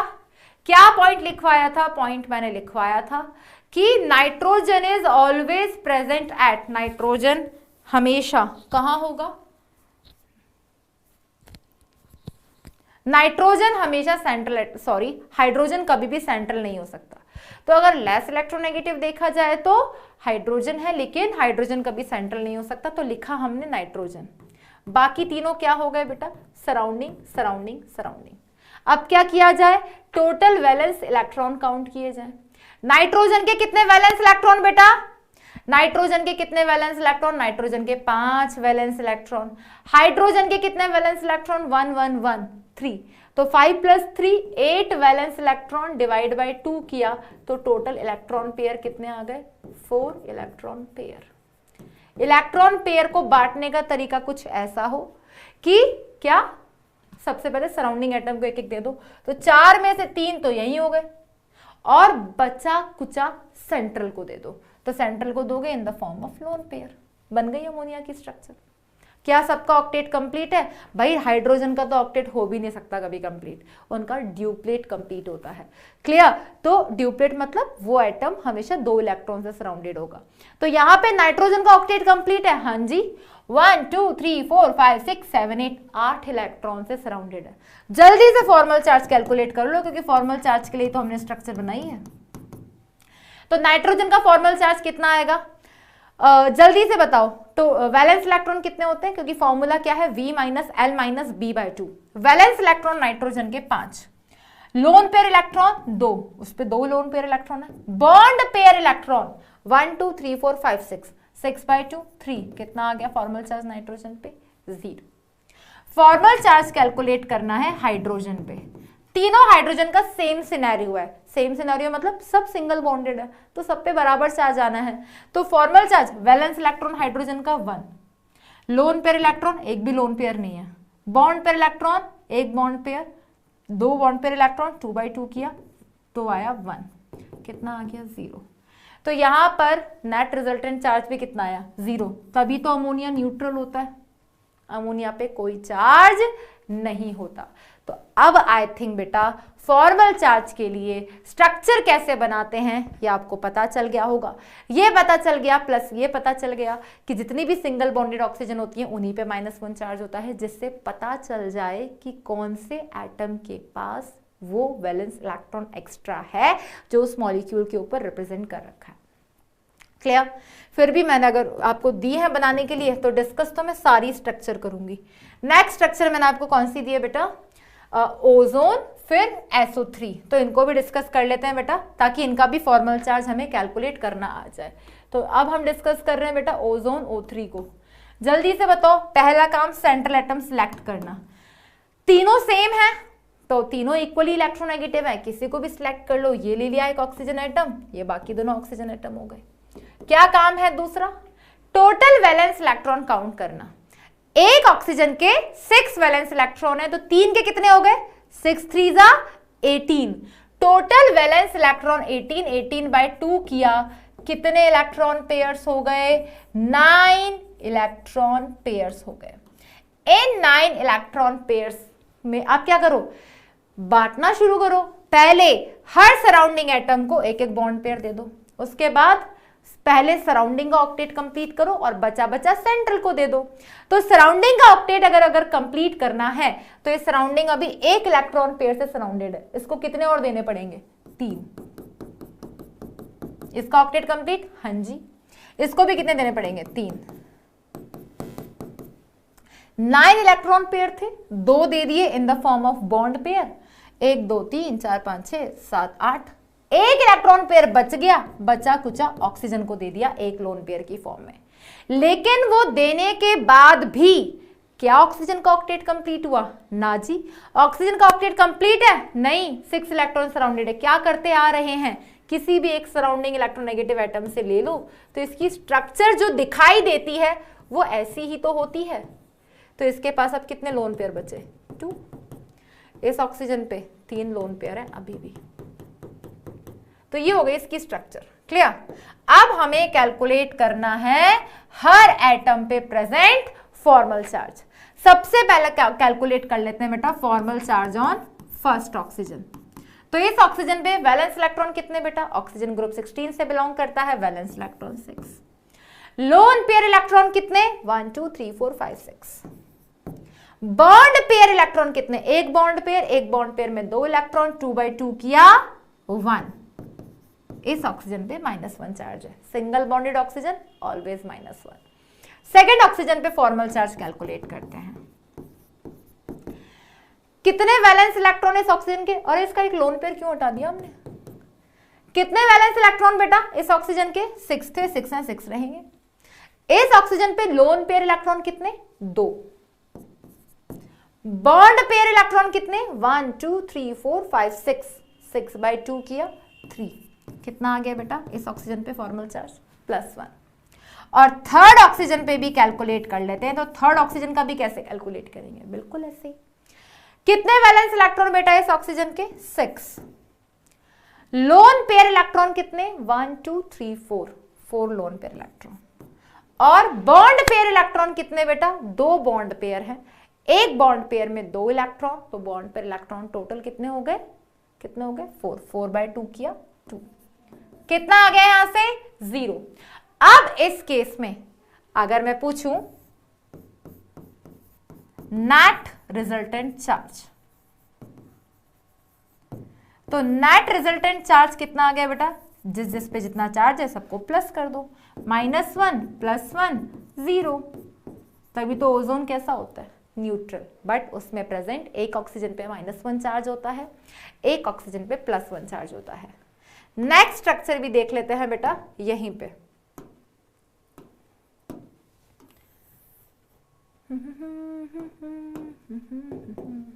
देखो बेटा SO3 पहला काम सेंट्रल एटम सेलेक्ट करना, कर लिया। सल्फर सेंट्रल एटम, बाकी तीनों ऑक्सीजन सराउंडिंग। क्या किया जाए? टोटल वैलेंस इलेक्ट्रॉन काउंट किया जाए, डिवाइड बाय 2 करके टोटल इलेक्ट्रॉन पेयर आ जाएंगे।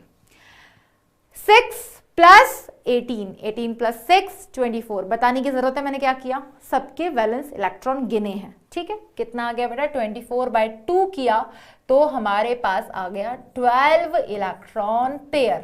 पहला काम हर सराउंडिंग एटम को एक एक बॉन्ड पेयर दे देना। दूसरा काम सराउंडिंग का ऑक्टेट कंप्लीट करो लोन पेयर देकर। तो इसको 3 लोन पेयर देने पड़ेंगे, इसको 3 लोन पेयर देने पड़ेंगे, इसको 3 लोन पेयर देने पड़ेंगे। क्या कुछ बचा? देखना पड़ेगा। 1 2 3 4 5 6 7 8 9 10 11 12 हमारे पास 12 इलेक्ट्रॉन पेयर थे और वो 12 के 12 इलेक्ट्रॉन पेयर क्या हो गए बेटा, वो 12 के 12 इलेक्ट्रॉन पेयर खत्म हो गए, लेकिन सेंट्रल का ऑक्टेट तो अब भी कंप्लीट नहीं हुआ। और अगर सेंट्रल का ऑक्टेट अब भी कंप्लीट नहीं हुआ तो हम क्या करते आ रहे हैं, किसी भी एक सराउंडिंग से एक इलेक्ट्रॉन पेयर ले लो और उसका ऑक्टेट कंप्लीट कर दो। अभी भी इसके पास 3 लोन पेयर, इसके ऑक्सीजन के पास अब 2 लोन पेयर और इस ऑक्सीजन के पास अभी भी 3 लोन पेयर। ये इसकी एक स्ट्रक्चर बनी है, क्लियर, ठीक है। ये स्ट्रक्चर क्यों बनाई है, फॉर्मल चार्ज कैलकुलेट करने के लिए।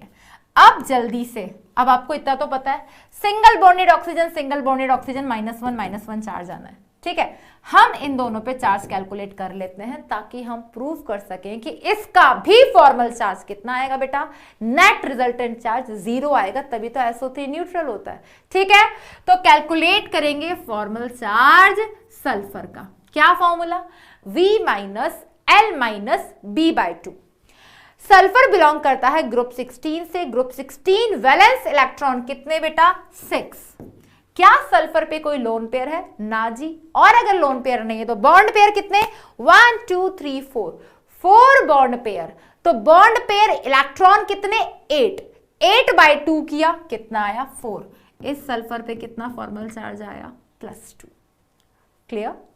फॉर्मल चार्ज इस ऑक्सीजन पे कैलकुलेट कर लेते हैं, इसको थर्ड ऑक्सीजन बोल देते हैं। कितने वैलेंस इलेक्ट्रॉन बेटा इस ऑक्सीजन पे, इस ऑक्सीजन पे 6 वैलेंस इलेक्ट्रॉन है। क्या वैलेंस इलेक्ट्रॉन फिक्स होता है। लोन पेयर इलेक्ट्रॉन कितने बेटा, 4। बॉन्ड पेयर कितने हैं, 2 बॉन्ड पेयर हैं। तो बॉन्ड पेयर इलेक्ट्रॉन कितने, 4/2 किया, 2, कितना आया बेटा, 0। तो अब आप खुद देख लो नेट रिजल्टेंट चार्ज कितना आ रहा है, -1 +2 0, -1 -2 +2 कैंसिल आउट, तभी तो SO3 कैसा होता है, न्यूट्रल होता है। तो यहां से आपने क्या सीखा बेटा, यहां से आपने सिर्फ ये सीखा है कि स्ट्रक्चर्स को पहली बार कैसे बनाया गया। बनाने का तरीका कुछ ऐसा था कि एलिमेंट्स अपने इलेक्ट्रॉन शेयर करें और वो अपना ऑक्टेट कंप्लीट करें। तो स्ट्रक्चर को बनाने का एक तरीका, अब जितने भी हमने कंपाउंड्स बनाए, आप चाहो तो कैलकुलेट कर लो, हर एटम 8 इलेक्ट्रॉन से सराउंडेड है एक्सेप्ट हाइड्रोजन। ये स्ट्रक्चर बना के आप फॉर्मल चार्ज कैलकुलेट कर सकते हो। और फॉर्मल चार्ज का कंक्लूजन ये आया कि जितनी भी सिंगल बॉन्डेड ऑक्सीजन उन पे -1 चार्ज है। इससे हमें ये पता चलता है कि अगर किसी मॉलिक्यूल पे कोई चार्ज प्रेजेंट होता है तो हम उसे मानकर चलते हैं कि वो उसका वैलेंस इलेक्ट्रॉन है, लेकिन वो इलेक्ट्रॉन, वो एक्स्ट्रा इलेक्ट्रॉन भी किस पे प्रेजेंट है ये भी हमें पता चल गया, ठीक है। तो यहां से हमने सिर्फ इतना सीखा है, लेकिन इस ऑक्टेट रूल के कुछ ड्रॉबैक भी थे। क्या ड्रॉबैक थे बेटा, फॉर एग्जाम्पल कुछ ऐसे मॉलिक्यूल्स भी एग्जिस्ट करते हैं जहां पर एटम 8 इलेक्ट्रॉन से ज्यादा इलेक्ट्रॉन से सराउंडेड होता है, फिर भी वो स्टेबल है। और कुछ एटम्स ऐसे भी थे जहां पर वो एटम 8 इलेक्ट्रॉन से कम इलेक्ट्रॉन से सराउंडेड है, फिर भी वो स्टेबल थे। यानी कि वो ऑक्टेट रूल को फॉलो नहीं कर रहे और उन कंपाउंड्स को हम हाइपोवैलेंट और हाइपरवैलेंट कहते हैं, still they are stable. Hydrogen octet complete नहीं होता, ड्यूप्लेट होता है। तो ऑक्टेट रूल क्यों था, ताकि वो स्टेबल हो जाए। और अगर ऐसा है तो जिनके आउटरमोस्ट शेल में ऑलरेडी 8 इलेक्ट्रॉन थे उनको तो किसी के साथ बॉन्ड ही नहीं बनाना चाहिए था, फिर क्यों नोबल गैसेस कंपाउंड बनाते हैं। तो ये सारे क्या है, drawbacks, limitations of octet rule, जो अब मैं आपको लिखवा देती हूं, ठीक है। तो नेक्स्ट हम क्या डिस्कस करने जा रहे हैं बेटा, that is limitations of octet rule. तो हम जल्दी से सारी लिमिटेशंस को डिस्कस कर लेते हैं। और रिपीट कर रही हूं बेटा, अभी हमने कोऑर्डिनेट बॉन्ड डिस्कस नहीं किया है, तो इस चीज को लेकर परेशान ना हो कि मैम आपने यहां जो स्ट्रक्चर्स बनवाई उनमें से कुछ कोऑर्डिनेट भी थे। बॉन्ड तो है, कोऑर्डिनेट को भी बाद में कोवेलेंट ही माना जाता है, बॉन्ड में तो काउंट होता ही है ना। सारी चीजें क्लियर हो जाएंगी, ठीक है। तो कॉन्ट्राडिक्शन कुछ भी नहीं आना है, बस ध्यान रखना कि ये स्ट्रक्चर बनाना आपको आना चाहिए ताकि आपको लोन पेयर, बॉन्ड पेयर हमेशा के लिए याद रहे किसमें कितने होते हैं, प्लस फॉर्मल चार्ज, ठीक है। तो जल्दी से लिख लेते हैं बेटा, that is limitations limitations of octet rule.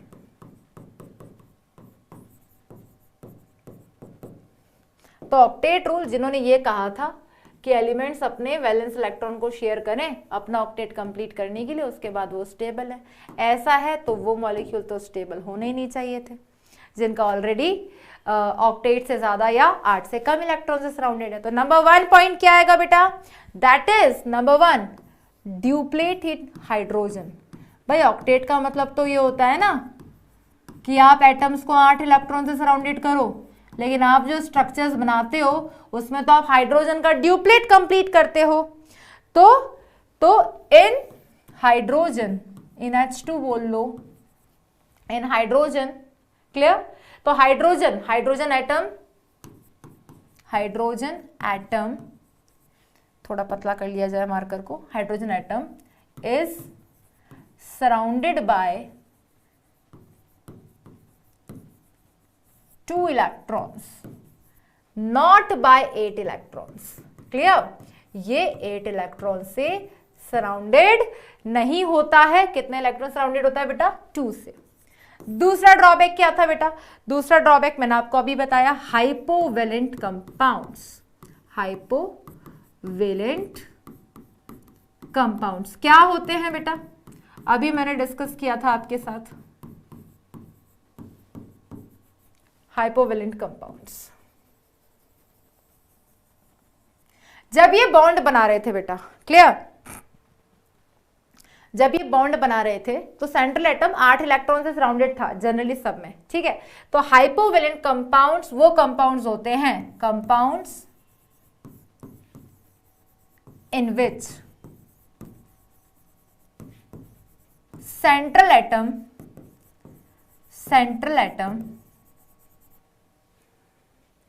is surrounded by less than 8 electrons, clear. तो सेंट्रल एटम 8 इलेक्ट्रॉन से कम इलेक्ट्रॉन से सराउंडेड है, स्टिल वो कंपाउंड क्या है, स्टिल स्टेबल एंड एग्जिस्ट, वो एग्जिस्ट भी करते हैं। इसके एग्जाम्पल आपने सुने भी होंगे बेटा, फॉर एग्जाम्पल BF3 आपने सुना हुआ है। तो BF3 में अगर आप देखो बेटा बोरोन को, क्लियर, अगर आप BF3 में बोरोन को देखो तो उसकी स्ट्रक्चर हमें कैसे देखने को मिलती है, बोरोन, फ्लोरीन, फ्लोरीन, फ्लोरीन। यहां पर इस बोरोन को देखो बेटा, ये जो बोरोन है ये कितने इलेक्ट्रॉन से सराउंडेड है, it is surrounded bye 6 electrons. कैसे बेटा, 1 2 3 4 5 6, ये 6 इलेक्ट्रॉन से सराउंडेड है, बट ये एग्जिस्ट भी करता है, ये स्टेबल भी है। और भी एग्जाम्पल्स है बेटा, फॉर एग्जाम्पल BeCl2 हो गया, क्लियर, ये BeCl2 हो गया, फॉर एग्जाम्पल AlCl3 हो गया, क्लियर। यहां पर जो सेंट्रल एटम है वो 8 इलेक्ट्रॉन से कम इलेक्ट्रॉन से सराउंडेड है, फिर भी वो स्टेबल भी है और वो एग्जिस्ट भी करते हैं। तो ये क्या है, ये ड्रॉबैक है किसका, ऑक्टेट रूल का, क्योंकि अकॉर्डिंग टू ऑक्टेट रूल अगर कोई 8 इलेक्ट्रॉन से सराउंडेड है तभी वो स्टेबल है। और क्या ड्रॉबैक है बेटा हमारे पास, ड्रॉबैक नंबर 3, ये कौन से कंपाउंड्स थे बेटा, ये हमारे पास कंपाउंड्स थे हाइपोवेलेंट। और कौन से होते हैं बेटा, that is hypervalent compounds, that is hypervalent compounds। तो हाइपरवैलेंट कंपाउंड्स क्या होते हैं, ये वो कंपाउंड्स होते हैं जहां पर सेंट्रल एटम 8 इलेक्ट्रॉन से ज्यादा इलेक्ट्रॉन से सराउंडेड, तो हाइपरवैलेंट कंपाउंड्स। तो ये भी एग्जिस्ट करते तो है तो ड्रॉबैक, क्लियर, ठीक है। तो compounds in which central atom is surrounded by more than 8 electrons। तो जहां पर central atom more than 8 electron से सराउंडेड है, तो वो किसका एग्जाम्पल हो गया? वो हो गया बेटा हाइपर वैलेंट कंपाउंड का एग्जाम्पल। ये भी लिख देते हैं, स्टिल स्टेबल एंड एग्जिस्ट भी करते हैं, and exist.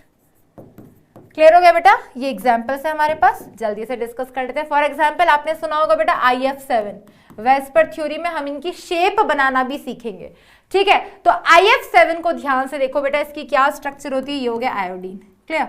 1 2 3 4 5 6 7 fluorine fluorine fluorine fluorine fluorine fluorine fluorine. यहां पर जो आयोडीन है, यहां पर जो आयोडीन है वो टोटल कितने इलेक्ट्रॉन से सराउंडेड है? 1 2 3 4 5 6 7 8 9 10 11 12 13 14 इलेक्ट्रॉन से सराउंडेड है। 8 से तो ज्यादा है, तो यहां पर सेंट्रल एटम 8 इलेक्ट्रॉन से ज्यादा इलेक्ट्रॉन से सराउंडेड है, स्टिल स्टेबल भी है और एग्जिस्ट भी करता है। और एग्जाम्पल देख लो बेटा आप, PCl5 में ये रहा फॉस्फोरस, इसकी शेप बनाना सीखेंगे हम, ट्राइगोनल बाइपिरामिडल। तो ये इसकी स्ट्रक्चर हम देखते हैं। यहां पर ध्यान से देखो इस फॉस्फोरस को, कितने बॉन्ड पेयर से सराउंडेड है? 5, तो इलेक्ट्रॉन कितने बॉन्ड पे? 10। यहां पर ये 10 इलेक्ट्रॉन से सराउंडेड है, स्टिल स्टेबल भी है और एग्जिस्ट भी करता है। और भी एग्जाम्पल है बेटा, आपने पढ़े हुए हैं, PF6- है, और आगे जाकर हम और भी एग्जाम्पल्स इसके पढ़ेंगे बेटा, ठीक है? SF6 हो गया। एक और स्ट्रक्चर मैं आपको एग्जाम्पल में बता देती हूँ, लाइक SF6 ऑक्टाहेड्रल इसकी शेप आएगी बेटा, ये हम सीखेंगे सब। यहां पर जो सल्फर एटम है, ये सल्फर एटम कितने इलेक्ट्रॉन से सराउंडेड है बेटा? ये सराउंडेड है 12 इलेक्ट्रॉन से, स्टिल स्टेबल है और एग्जिस्ट भी करता है। तो वो सारे एग्जाम्पल्स मैं आपको लिखवा देती हूं बेटा, और भी जो इसके एग्जाम्पल्स हैं। फॉर एग्जाम्पल PF6-, SiF62-, ये सब स्ट्रक्चर्स में जो सेंट्रल एटम है ये 8 इलेक्ट्रॉन से ज्यादा से सराउंडेड है, और इन्हें हम क्या कहते हैं? Hypervalent compounds. ये सब लिमिटेशन है ऑक्टेट रूल का, इससे ज्यादा इसका और कोई सिग्निफिकेंस नहीं है बेटा। बस यही है कि according to octet every atom is surrounded by 8 electron, तभी वो एग्जिस्ट होगा, तभी वो स्टेबल होगा। नेक्स्ट ड्रॉबैक बेटा, formation of compounds by noble gases. अब भाई जो नोबल गैसेस हैं उस केस में नोबल गैसेस तो ऑलरेडी 8 इलेक्ट्रॉन से सराउंडेड है, और अगर नोबल गैसेस ऑलरेडी 8 इलेक्ट्रॉन से सराउंडेड है तो उन्हें तो बॉन्ड ही नहीं बनाना चाहिए था, और अगर उन्हें बॉन्ड ही नहीं बनाना चाहिए था, उन्होंने तो स्ट्रक्चर में किसी के साथ फिर भी वो तो बनाते हैं ना, क्योंकि हम पढ़ेंगे इस चैप्टर में भी XeF2 भी बनाता है, वो XeF4 भी बनाता है, XeF6 भी बनाता है, XeO2F4, ये सारे कंपाउंड ज़ेनॉन बना रहा है, बल्कि ऑलरेडी वो 8 इलेक्ट्रॉन से सराउंडेड है। क्रिप्टन एक ही बनाता है जनरली, KrF2, क्लियर? XeO2F2। तो ये कंपाउंड कैसे एग्जिस्ट करते हैं फिर? These all are the limitations of octet rule. देखो बेटा, जब मैं बोर्ड कंप्लीट कर देती हूँ, जिन बच्चों को मेरे साथ साथ नोट्स लिखना है वो पॉज कर दिया करियो वीडियो को और फिर लिख लिया करो, ठीक है बेटा? नेक्स्ट हमारे पास और क्या लिमिटेशन है इसकी बेटा? तो octet rule is all about कि हमारे पास इस तरीके की स्ट्रक्चर्स है। अब भाई आपने हमें स्ट्रक्चर बनाना सिखा दिया अकॉर्डिंग टू ऑक्टेट रूल कि भाई एलिमेंट अपने अपने वैलेंस इलेक्ट्रॉन शेयर कर रहे हैं और बॉन्ड बना रहे हैं। उनका हम क्या करेंगे अगर हमारे पास किसी के टोटल वैलेंस इलेक्ट्रॉन कितने आ गए? अगर हमारे पास किसी के total valence electron odd number में आए तो हम क्या करेंगे? Like NO2, clear? तो हमारे पास जो ऑड इलेक्ट्रॉन स्पीसीज हैं, ये इसका ड्रॉबैक था, इन्होंने नहीं बताया। Formation of odd electron bond, अगर किसी के पास टोटल वैलेंस इलेक्ट्रॉन ही ऑड नंबर में आ जाए तो उसका हम क्या करेंगे? उसकी शेप हम कैसे बताएंगे? That is odd electron molecule. तो उस केस में हम क्या करेंगे, हमें कैसे पता चलेगा? ठीक है, फॉर एग्जाम्पल बेटा H2+ हो गया, फॉर एग्जाम्पल NO2 हो गया, आप काउंट कर लो, टोटल वैलेंस इलेक्ट्रॉन कितने आ रहे हैं NO2 में, चलो काउंट करते हैं। तो बेटा टोटल वैलेंस इलेक्ट्रॉन जब हमने काउंट करने की कोशिश की तो नाइट्रोजन के वैलेंस इलेक्ट्रॉन 5, 6 to the 12, 12 + 5 कितना किया बेटा 17 वैलेंस इलेक्ट्रॉन है। तो अब इस केस में डिवाइड बाय 2 करेंगे तो हम 8 इलेक्ट्रॉन पेयर है प्लस 1 ऑड इलेक्ट्रॉन है। तो इसकी स्ट्रक्चर का हम क्या करें, इसके बारे में इन्होंने कुछ नहीं बताया। क्लियर कि इसका हम क्या करेंगे, तो ये भी ऑक्टेट रूल का क्या हो गया बेटा, ड्रॉबैक हो गया। तो अभी जो हमने डिस्कस किया उस डिस्कशन में आज हमने बस एक ही चीज सीखी है, क्या बेटा, कि कोवेलेंट बॉन्ड का जो मेन सिग्निफिकेंस है, कैसे हम काउंट करते हैं, ठीक है, वो बॉन्ड हमने काउंट करना सीखा। सेकेंड चीज जो इंपॉर्टेंट हमने सीखी है वो ये है बेटा कि फॉर्मल चार्ज कैसे कैलकुलेट किया जाता है, फॉर्मल चार्ज का सिग्निफिकेंस क्या है, इससे हमें क्या पता चल जाएगा कि कौन से आइटम के पास एक्स्ट्रा इलेक्ट्रॉन है, किसके पास कैसे इलेक्ट्रॉन की अवेलेबिलिटी है। प्लस स्ट्रक्चर देखना आ गया। अब हम जानना चाहते हैं कि मॉलिक्यूल में जो बॉन्ड होता है, ये बॉन्ड भी हुआ होगा तो किसी ना किसी तरह का ओवरलैपिंग हुआ होगा। ये ओवरलैपिंग क्या होता है मैम, हमें वो भी बताइए, ताकि हमें पता चले कि किसमें कब कितने सिग्मा होते हैं, कब पाई होते हैं, और ये सब काउंट करना हमें नहीं आता। तो ये हमारा बेटा आज का टॉपिक है। नेक्स्ट मैं आपको हिंट दे रही हूं, अगली क्लास में मैं आपको ओवरलैपिंग कर करके मॉलिक्यूल्स की बताऊंगी, ठीक है। तो जो नेक्स्ट टॉपिक हम डिस्कस कर रहे हैं वो डिस्कस कर रहे हैं हम, दैट इज ओवरलैपिंग।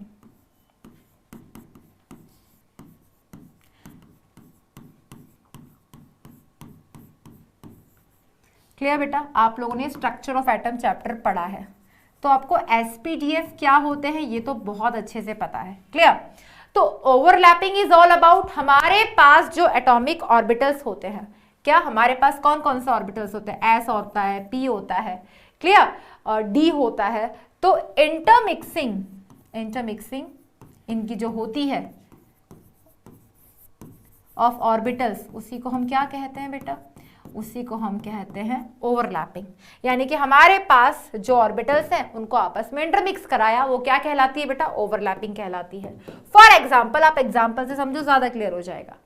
अगर किसी एक एस ऑर्बिटल को हम एस ऑर्बिटल के साथ ओवरलैप कराएं तो वो क्या कहलाएगी, वो कहलाएगी बेटा एसएस ओवरलैपिंग। क्या कहलाएगी, एसएस ओवरलैपिंग। कैसे होती है समझना ध्यान से, सुनना ध्यान से, ठीक। आपने ऑर्बिटल्स के बारे में पढ़ा था, आपने 3 प्रिंसिपल भी पढ़े थे। क्लियर, वो principle Pauli exclusion principle and Hund's rule of maximum multiplicity. S orbital का शेप कैसा होता है बेटा, मान लो ये आपके पास एक 1s ऑर्बिटल है और आपके पास एक और 1s ऑर्बिटल है।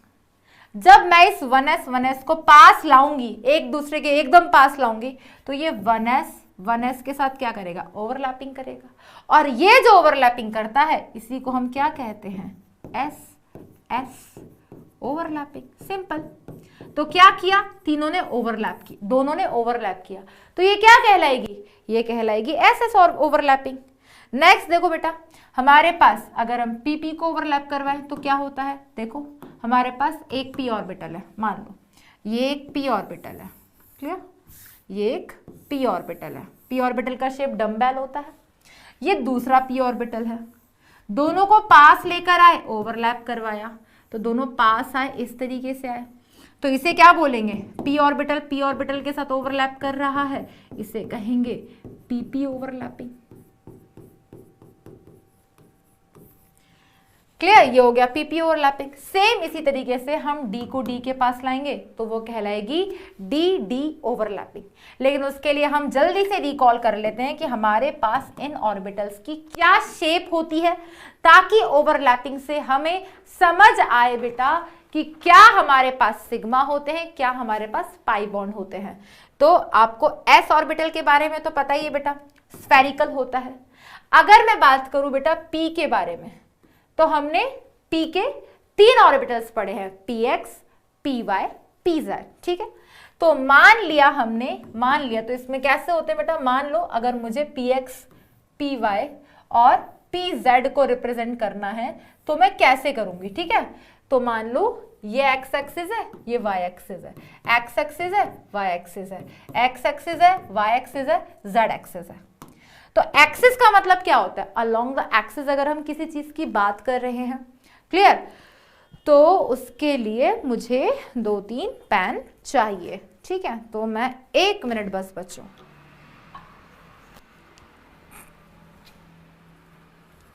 देखना बेटा ध्यान से, ठीक है, समझ में आ जाएगा सब। इधर देखो ध्यान से, मैम आप खुद तो देख नहीं रहे हो, दिखाने की बातें कर रहे हो, ठीक है। ये एक्स एक्सिस है, ये वाई एक्सिस है और ये जेड एक्सिस है। ये 3 एक्सिस होती है बेटा, आपके रूम में भी होंगी 3 इस तरीके से, तीनों आपस में 90 डिग्री पे होते हैं। तो अगर मैं बोल रही हूं कि इलेक्ट्रॉन पी एक्स में है, दैट मीन्स ये एक्स एक्सिस है, इलेक्ट्रॉन इस एक्सिस पे प्रेजेंट है।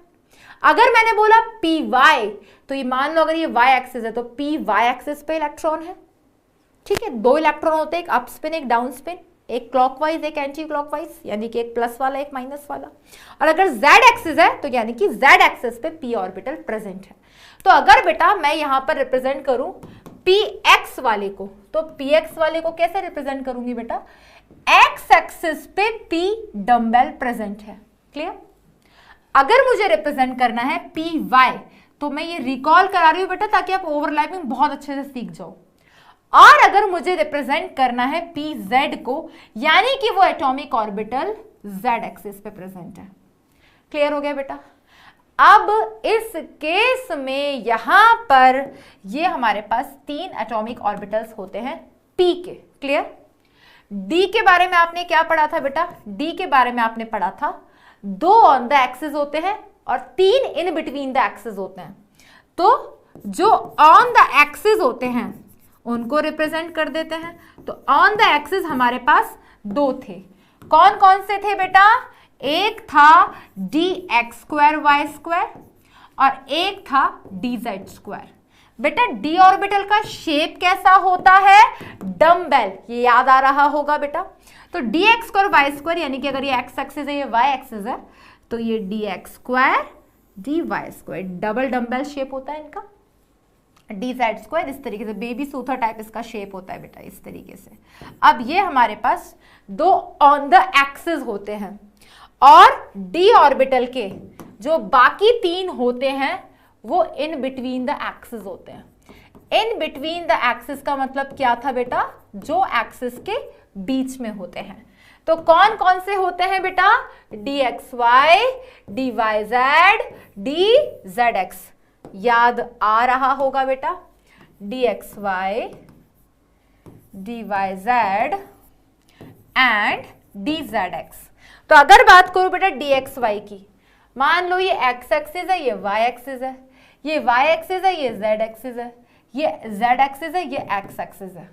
क्लियर? ज्यादा 3D में समझ आएगा बेटा, ध्यान से देखना, ध्यान से समझना, ठीक है। हाँ, ये एक्स एक्सिस है, ये वाई एक्सिस है और ये जेड एक्सिस है। क्लियर? अब इस एक्स वाई जेड एक्सिस में मैंने कहा d x square y square, तो ये एक्स है, ये वाई है, यानी कि डी ऑर्बिटल कैसे प्रेजेंट है? D x square and d y square on the axis. मैंने कहा d z square, that means ये जेड एक्सिस थी, ये जेड एक्सिस थी, डी जेड स्क्वायर। मैंने कहा डी एक्स वाई यानी कि एक्स एक्सिस और वाई एक्सिस के बीच में प्रेजेंट है, ऑर्बिटल्स एक्स और वाई के बीच में। तो कैसे रिप्रेजेंट करोगे बेटा? डी एक्स वाई इस तरीके से होगा, ऐसे। क्लियर? मैंने कहा डी वाई जेड, मैंने अगर कहा डी वाई जेड, तो वाई जेड को कैसे दिखाओगे बेटा? वाई जेड को कैसे दिखाओगे? अगर ये वाई है, अगर ये जेड है, तो ये डी वाई जेड है। अगर मैंने कहा डी जेड एक्स, ये एक्स है, ये एक्स है, ये जेड है, तो वो इस तरीके से प्रेजेंट होगा। तो आपको डी ऑर्बिटल को पकड़ना आना चाहिए। अगर आपको डी ऑर्बिटल को पकड़ना आएगा तो आपको ओवरलैपिंग करवाना आएगा, और आपको जब ओवरलैपिंग करवाना आएगा तो आपको यह भी पता चल जाएगा कब सिग्मा कब पाई। क्यों? क्योंकि इसके बाद मैं यही बताने वाली हूं कि कौन सी ओवरलैपिंग पे कौन सा बॉन्ड बनता है। ठीक है, सबसे पहले हम रिप्रेजेंट कर देते हैं बेटा dxy क्या हो जाएगा, ये हो गया dxy। dyz क्या हो जाएगा, ये हो गया y और z के बीच में, क्लियर। और dzx क्या हो जाएगा, xz के बीच में, ठीक है। आई थिंक एसी बंद हो गया है और हमारे रूम में बहुत ज्यादा चालू हो जा भाई, नहीं हो ना, गुस्सा हो गया है हमसे, बहुत गर्मी हो गई यहाँ पे।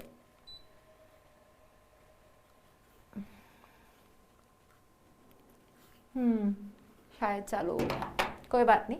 यस बेटा, अब हम करवाएंगे ओवरलैपिंग। तो अब हम ये भी जान लेते हैं कि कौन सी ओवरलैपिंग से कौन से तरीके का बॉन्ड बनता है, ठीक है। तो नेक्स्ट जो मैं आपके साथ डिस्कस करने जा रही हूं वो है क्या बेटा, क्या है हमारे पास, that is types of overlapping, ठीक है। टाइप्स ऑफ ओवरलैपिंग, 3 तरीके, इसको नई स्लाइड पे ले लेते हैं, ठीक है।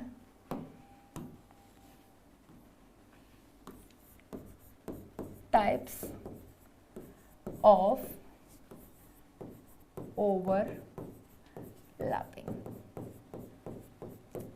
साथ हम जो चले बन गए काफिले और कोई हमें अब मिले ना मिले। तो बेटा 3 मेन ओवरलैपिंग होती हैं, तीनों मैं आपको डिफाइन करके बता देती हूँ, तीनों को इमेजिन भी करवा दूंगी, ठीक है बेटा। पहली होती है दैट इज एक्सियल ओवरलैपिंग। कौन सी बेटा, एक्सियल ओवरलैपिंग, क्लियर। दूसरी होती है बेटा कोलेटरल ओवरलैपिंग।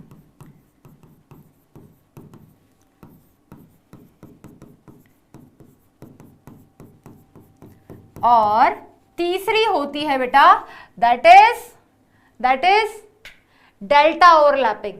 ये जो होती है collateral that is sideways overlapping.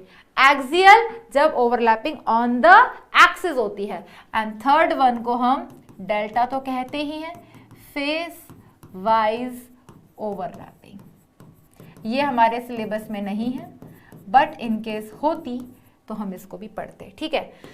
तो ये आपके सामने है बच्चों तीनों तरीके की ओवरलैपिंग। अब हम इनको डिफाइन कर देते हैं, ठीक है। Number 1, number 2 and number 3। सबसे पहले बात करते हैं बेटा दैट इज एक्सियल ओवरलैपिंग। तो ये तो समझ में आ गया, ओवरलैप करना मतलब पास लेकर आना। तो जब जब आप 2 ऑर्बिटल्स को पास लाए और वो दोनों आपस में टकराए एक्सिस के ऊपर, बोले तो ऑन द एक्सिस, तब तब हमेशा मान लो एक्सियल ओवरलैपिंग हुई। और जब जब एक्सियल ओवरलैपिंग होती है सिग्मा बॉन्ड बनता है। व्हाट इज कोलेटरल ओवरलैपिंग, इसको साइडवाइज ओवरलैपिंग भी कहते हैं। 2 एटॉमिक ऑर्बिटल्स आपस में टकराए, ओवरलैप हुए और वो ओवरलैप हुए एक्सिस के परपेंडिकुलर। कैसे, एक्सिस के परपेंडिकुलर, दोनों आपस में टकराए, एक्सिस पे नहीं टकराए, उसे कहते हैं साइडवाइज ओवरलैपिंग, उसी को कहते हैं कोलेटरल ओवरलैपिंग। और 2 आपस में ऐसे टकराए कि दो मतलब उनका फेस एक दूसरे के फेस के सामने है, उसे कहते हैं फेस वाइज ओवरलैपिंग, ठीक है। अभी मैं आपको इमेजिन करवा के भी बताऊंगी। सबसे पहले बात करते हैं एक्सियल ओवरलैपिंग। तो ओवरलैपिंग जब इंटरमिक्सिंग हो रही है, थोड़ा पतला कर लिया जाए मार्कर को,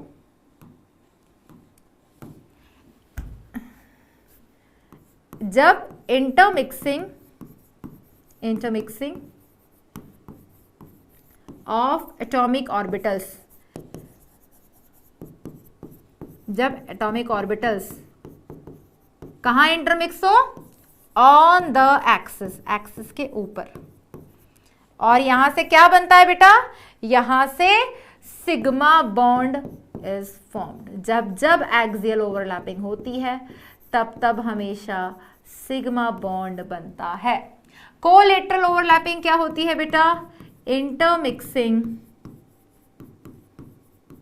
ऑफ atomic orbitals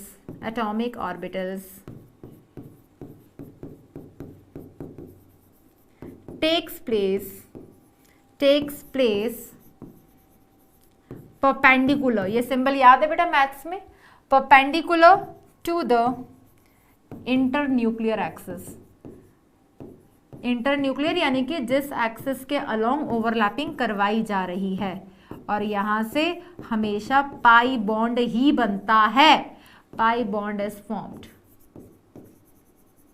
और इसको हम और क्या कहते हैं, इसको हम साइड वाइज ओवरलैपिंग भी कहते हैं।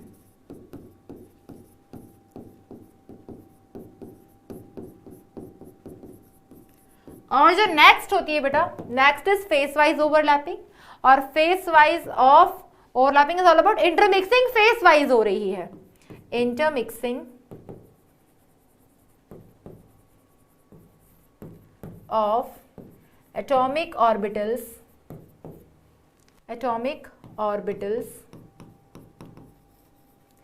takes place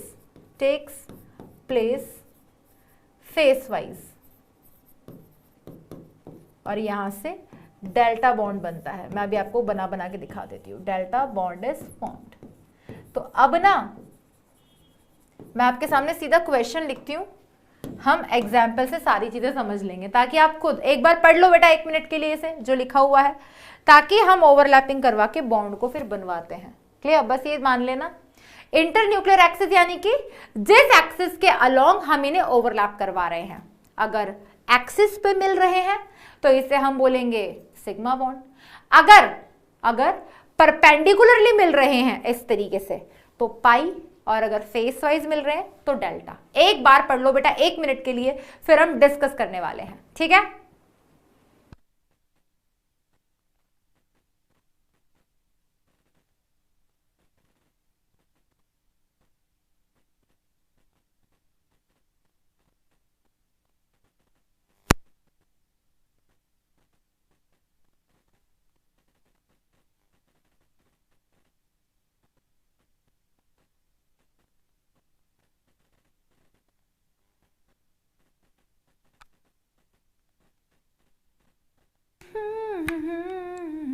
पढ़ लिया बच्चों? अगर पढ़ लिया तो जल्दी से करवा दो ओवरलैपिंग। एक क्वेश्चन मैं आपको दे रही हूं, ठीक है? ओवरलैपिंग करवाना आप इनकी, ठीक है?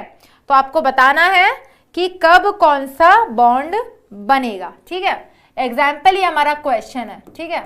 इफ इंटर न्यूक्लियर, मार्कर बड़ा कर लेते हैं, इफ इंटर न्यूक्लियर एक्सिस, जिस एक्सिस के अलॉन्ग ओवरलैपिंग करवाई जा रही है, if internuclear axis is x axis, then find out the type of bond, the type of bond. Clear? Number 1,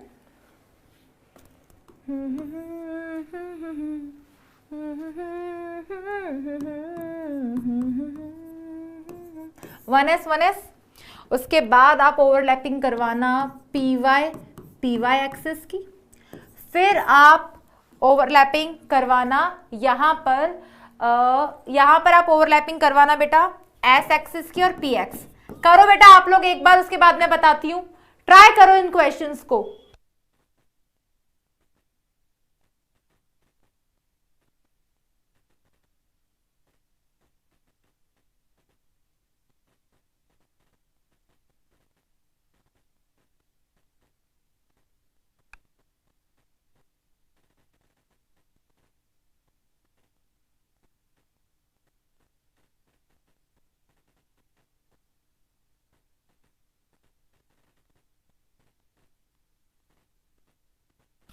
yes बच्चों, तो आप यहां पर बताओ कि कौन सा बॉन्ड बनेगा। एस की और पी एक्स की भी ओवरलैपिंग करवाना, फिर आप ओवरलैपिंग करवाना यहां पर हमने इंटरन्यूक्लियर एक्सिस एक्स एक्सिस लिया है ना, ठीक है?